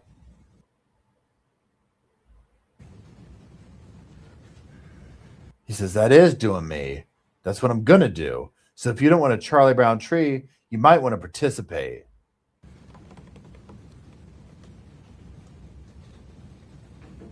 And this is around, it's December 18th.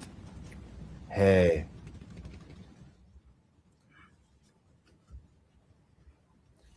Ha ha ha, you're the best. The thought of not talking to you and listening to your silly joke sounds awful in a million ways. I love you. Like, where did that come from? Maybe she responded to something else.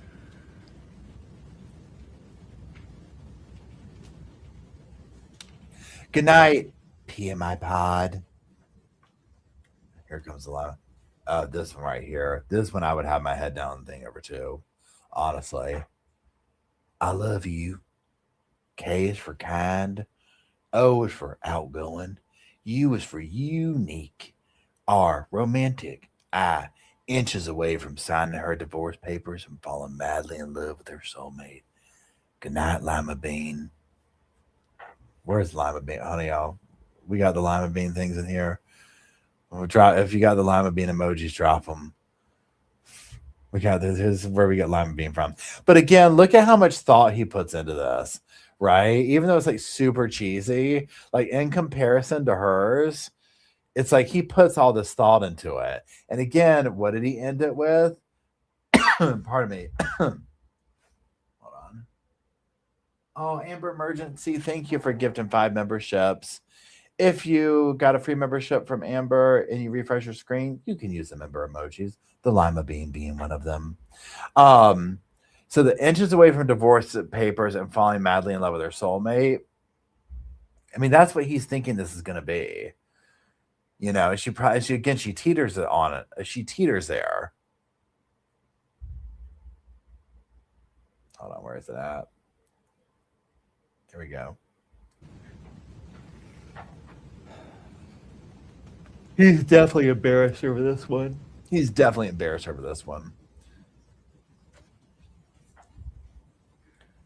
Too late. I've already fallen. Good night. As she turns. That text was from December the 18th, 2021. I meant to go in chronological. 12D is admitted. And Your Honor, publish it, please. Now notice she's all dolled up today. Just be straight, babe. Okay, this is November 28th, right? Yeah. Just be straight, babe. You know I want to know. That's why I asked. I can't guess or decipher anymore. It hurts my head.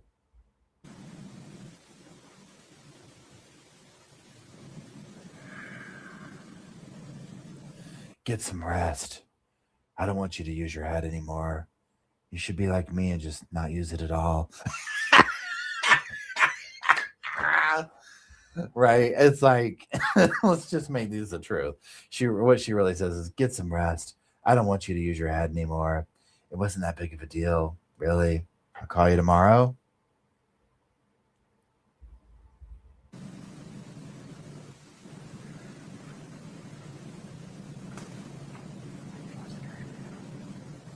Maybe it's a tiny deal, but you could still tell me so I'm not made to sit here and wonder. That's not fun. Oh, honey, she loves this. Loves this.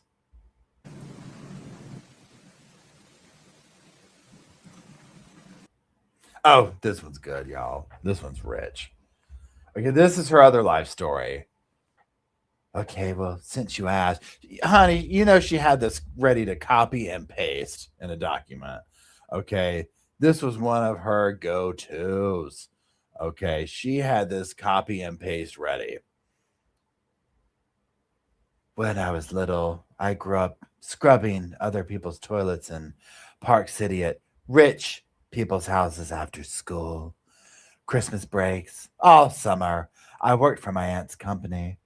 I was just always looked down upon because you're literally the person cleaning toilets.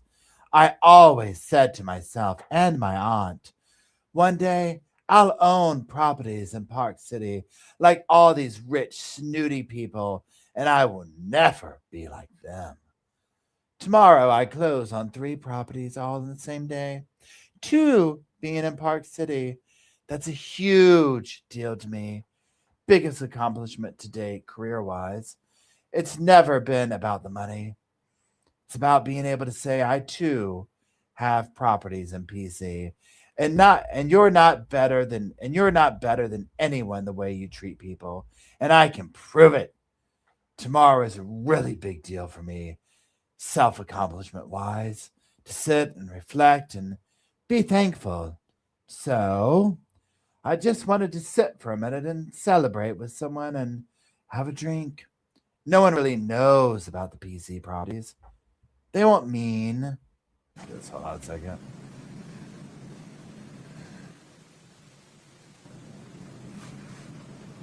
Your Honor. Yes, sir. Water down. From glass it up. There's cold water in there for you. He's like, yeah, thanks, boy.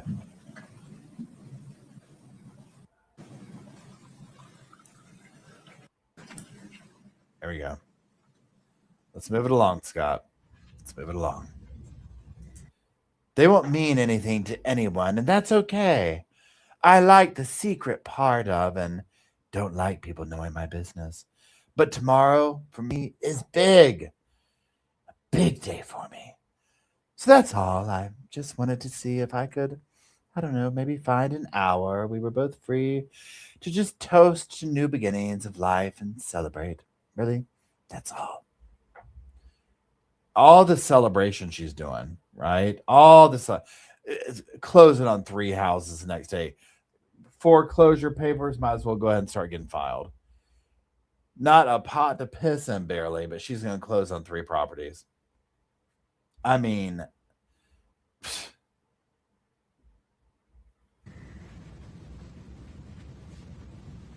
ripping her husband off to get the money to do it. Again, this was her gambling addiction. Hope you have a great night. Good night. Thank you. That's not silly, babe. Not telling me would have been silly. Very, very happy for you. Of course I'm going to celebrate with you. Know that. Sleep great. Keep me posted. I love you. And they sent a little emoji with a heart back and forth from him and her. And they're going to make sure to put that up there on the screen for everybody to see. Just humiliating this man. Oh, they had to do that. Scott, can I get 2-18 Delta, please?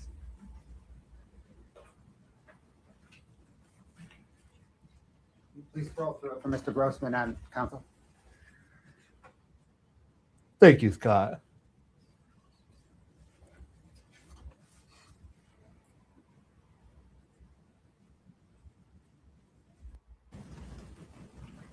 Wait, hold on. Random question. Okay, this is January 9th, so we're past the holidays. Random question. Have you ever done anything besides, I don't know, smoke weed? Drug-wise, of course. Yeah, pretty random. I think we already had this talk, babe.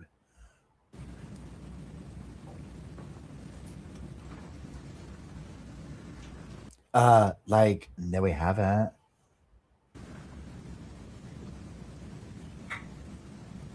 Ha! I would have remembered. I'm like asking everybody this question right now for no real reason. Just joking. She didn't say that. I would have remembered. I'm just, I don't know, curious.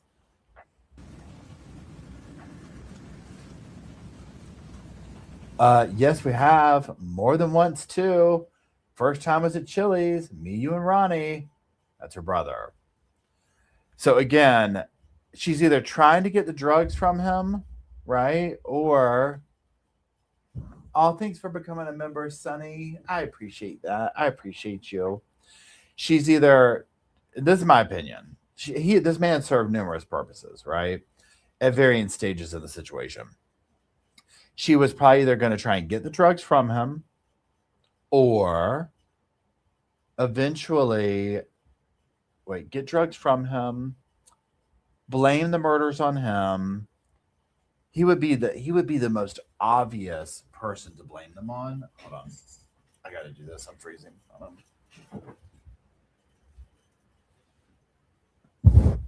Oh. He would be the most obvious person to blame this on, although I think she's too stupid to pull this off, to be honest.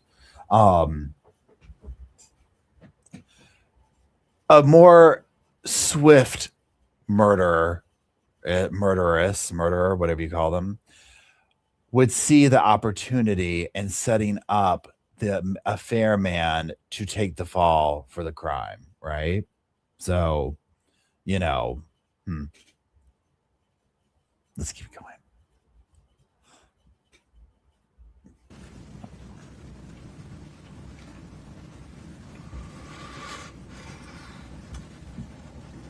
Huh. Well, what did you say?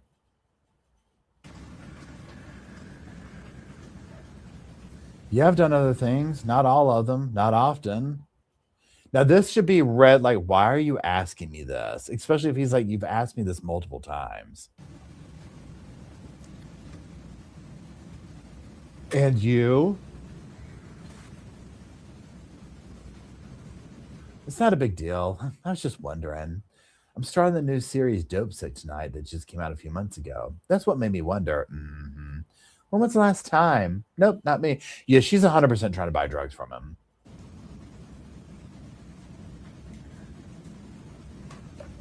Mind you, she's having a wild affair, talking about wants to be with him the rest of her life, and asking this question.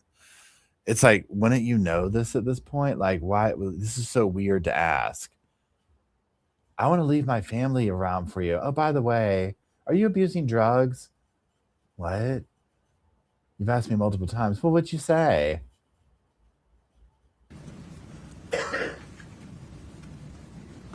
Are you sure? Prescriptions count. He's like, there's no way she's this stupid without drugs. Like years ago.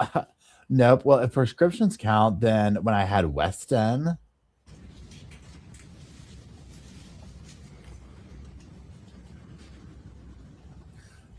I don't recall as an answer. How could you not remember? I have a cabinet full of all sorts of prescriptions, but not my thing. Uh-huh. A likely story, Corey.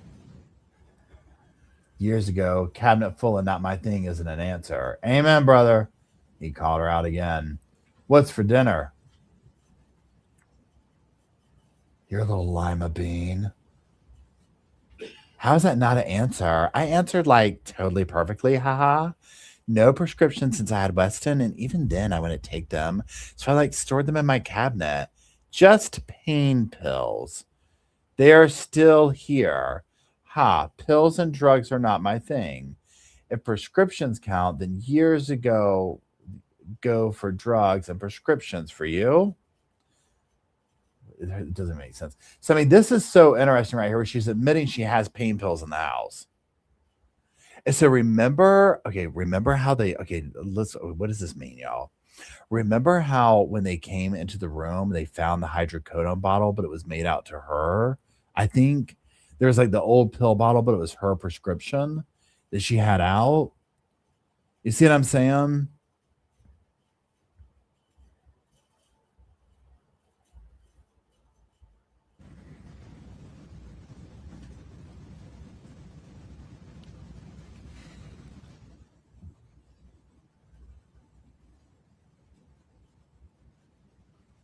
Steak, mashed potatoes, mixed vegetables. You?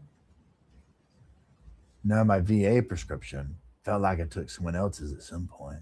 Just can't remember who or what. Too much alcohol first. Not sure. Looking for ideas. Had Mickey D's earlier. Yours sounds good. Grill, boil, bake.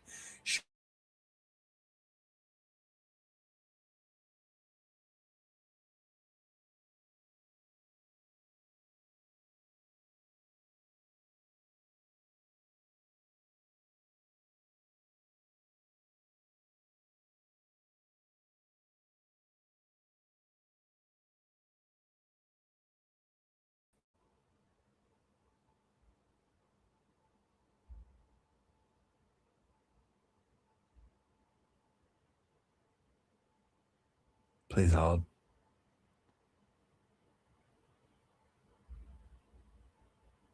Please continue to hold. We had a little something happen. It just shut down. My screen closed on me. Please hold. Shibba-doo-doo-ba-doo. Shibba-doo-doo-ba-doo. Okay, what are we looking for? We're trying to find... You know what? Let's just do this. Let's go to restore. Boom. Boom. Boom. Boom. Let's get rid of her. Boom.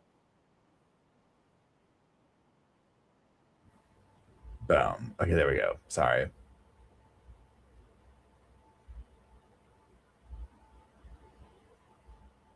Share.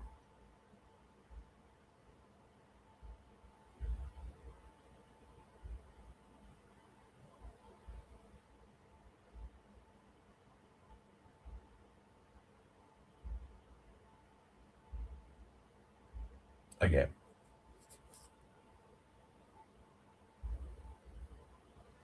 All right, play.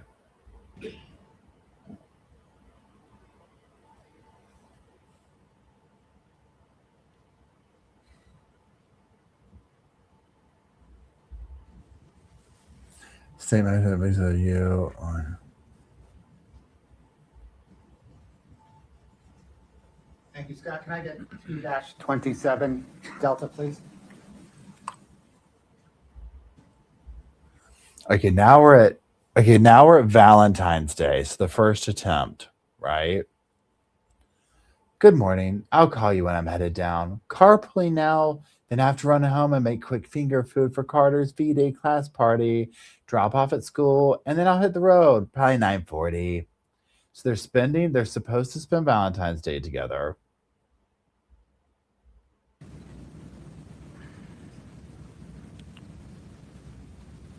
Cool.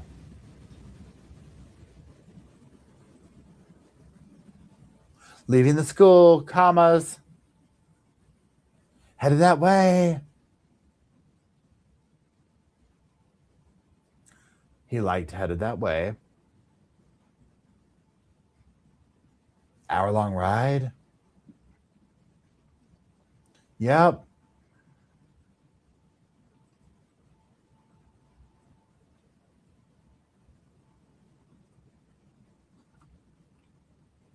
I love you.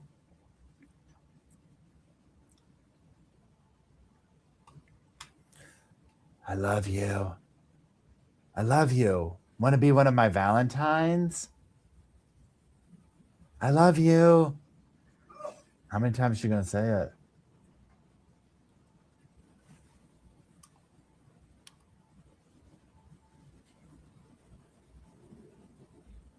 I can take a no. That's okay. I could just like totally turn around right now and come back home.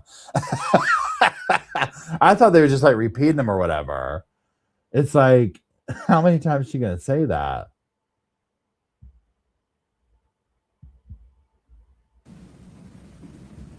Now, this is where he does this whole big thing. Baby, my heart is smiling. When those 3 words come from you, it's very unique. Different than any time I've heard them before. Those feelings, when coming from you, hell, they bring up different feelings in me. Your love reminds me how much God loves me. Reminds me that I, my mom's son, am secretly, well, the luckiest man on the face of the earth. Gives me immense amounts of appreciation, gratitude, and honor. Hell, I want to trade your love for a million of, well, hell, you name it. Whatever's next best, darling. You better believe that. I'll be one of your Valentines. But will you be my Valentine tonight? I was writing this on the way to Salt Lake. I know you feel the need to apologize, but just so you know, I like to see you on phone calls. I like to watch you text and to hear you read aloud. I see beauty, intelligence, quick wit, cuteness, and authenticity. I like seeing a white tiger in a tropical forest instead of remembering one at the zoo.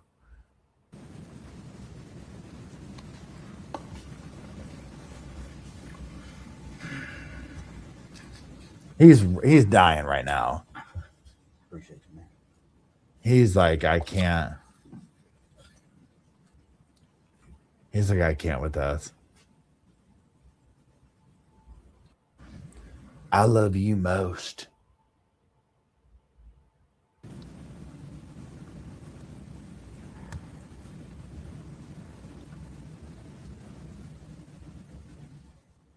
Scott, can I get 2-29D, please?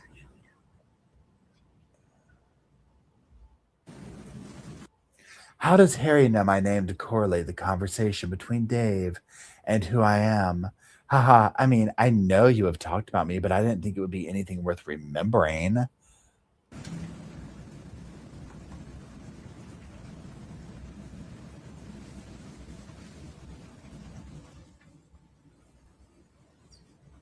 Oh. Harry owns 10 doors. We've spoken about real estate since we first met. Also, questions of who I know, where I live, what brought me to Utah, etc. Though I try not to allude to it, he could probably tell that I was in love with you. Matt Strong, deal finding 10 months worth of the daily grind. Then there was Sandy. He brought you up all the time. He cares about his business and me. I'm almost half of his workforce.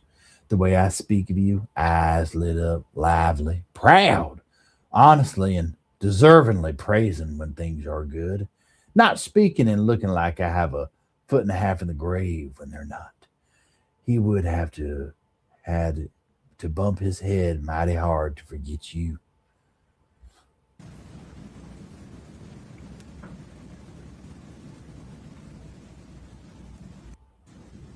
Wait, did you just say you're in love with me? Oh my God. Okay, like big difference in loving someone, okay, and like being in love with someone. Did you need to correct that? That one right there makes me throw up in my mouth. That one makes me want to throw up. So stupid. It's just so performative. It's so performative. Did you need to correct that? No correction. No, ma'am. I am in love with you. I hope that's okay. Hell, I can't change it.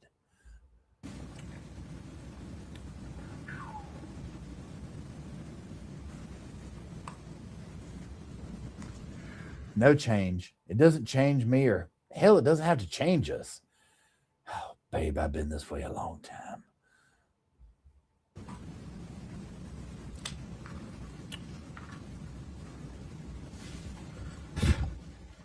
Like, actually, totally in love with me. Okay. Like Edward and Bella Twilight vibes. If I was divorced right now and asked you to marry me tomorrow, like you would. Oh, man.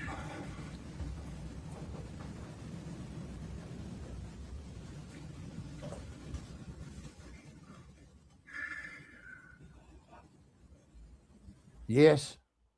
Wait, hold on.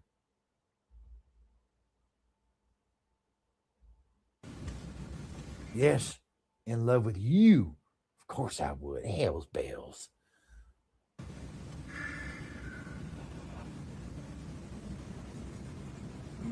Ah, it went away.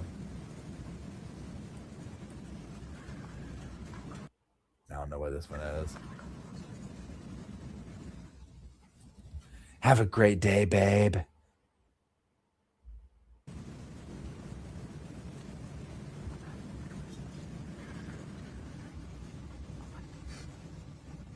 Scott, can you please bring up 2-31D? Hi, can I give this Keller Williams chick your info? Email only, please. There are so many people out for my business. I'm a big name in Park City.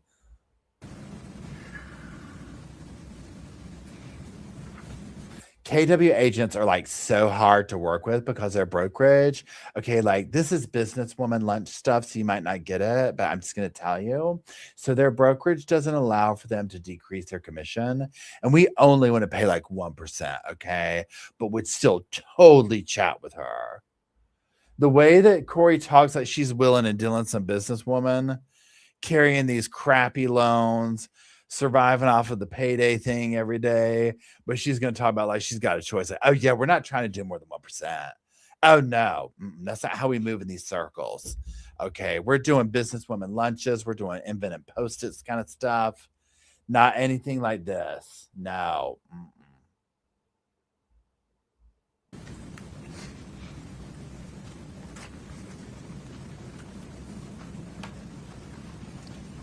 Thank you for the energy and time you put into this. I really appreciate you.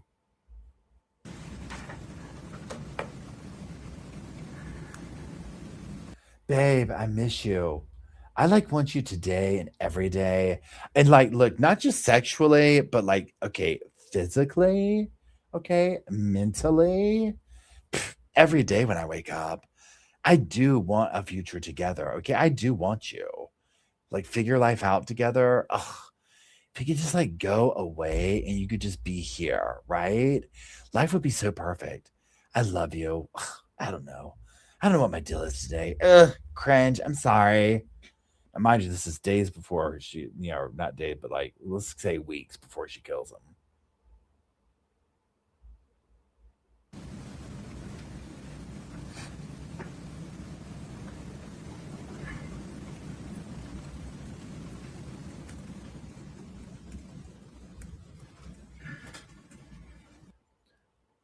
This is from way earlier. Sorry, phone died, plus customer talk.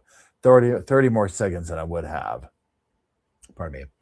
I could have kept going and going. I raised short-term and long-term rentals, stagger, Corey, MA, and just ma'am, teacher, coach, and hero to 3. Speed reader, speed demon, organizer, host, planner, bow, center of every room, motivator, caregiver, philanthropist, chef, cleaning crew, teacher, and Boy Scout. You better believe I'm going to address your next text in a bit. I don't. She probably also liked this man gassing her up 24/7. And he's like her personal cheerleader.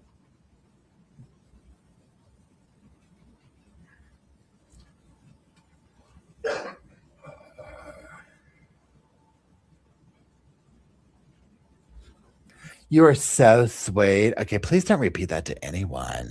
Okay. You just keep all those sweet words to yourself and let others believe whatever they would like to think about me. And thank you for giving her my info. I'll watch for an email. You finish work. Please address my latest text in a bit. I love you. Always appreciate your sweet, kind words. I hope you know. I think you're one incredible man. Not really sure what I'd do without you. How's that?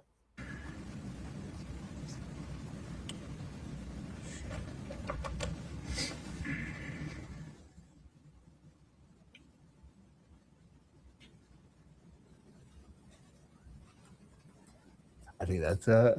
Yeah. Let me get rid of this. Okay. Let me come back over here. Okay, there we are. So yeah, she used that man up. She used that man up. And obviously look, it is what it is. I think it was a mutually I think it was a mutually transactional relationship, and I think he also had feelings at the same time, right? He's doing this work for her. He probably had a crush on her for a while. He's getting the trucks, this, that. She's getting a free handyman. They're having this hot makeup sex, going back and forth, all this type stuff. He probably obviously had no idea that it would end the way it did. And he probably feels guilty. He probably feels silly. He probably feels used. He probably feels shocked that he fell in love with this person. You know what I'm saying? Pardon me. So,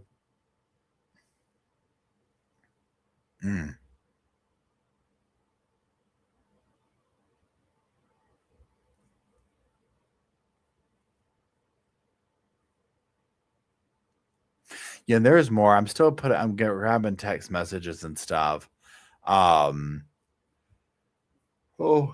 For the video, excuse me. But as you can see, that's enough for tonight because now I'm tired. I've read myself sleepy. I've exhausted my little heart out.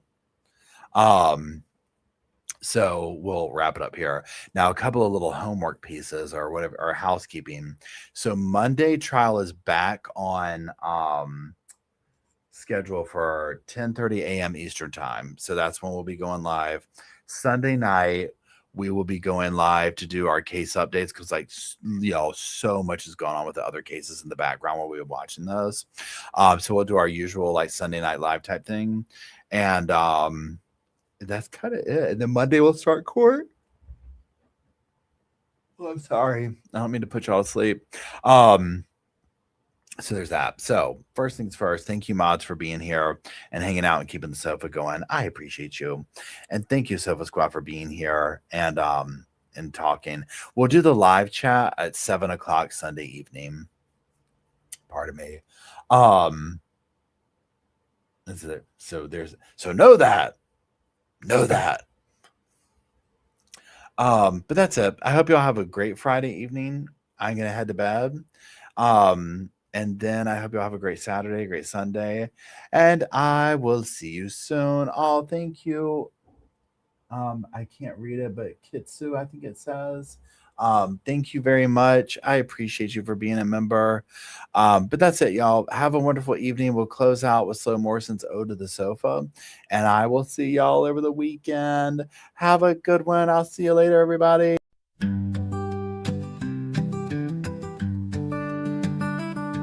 The pillows are fluff thanks to Miss Emily. The couch is wide enough, join the family. It's all love while we laugh at first criminalities. Hey, hey, hey, welcome to the Sofa Squad. Sipping from the cup at hey, hey, hey. Come laugh with the Sofa Squad. Can't roll my damn eyes hard enough. Oh, please. The puppies need me. Oh, oh, please. My body is rejecting none of that fancy credential stuff. I'm just here for the cringe binge. Hey, hey, hey, welcome to the Sofa Squad. Sipping from the cup and hey, hey, hey. Come laugh with the Sofa Squad. Can't roll my damn eyes hard enough.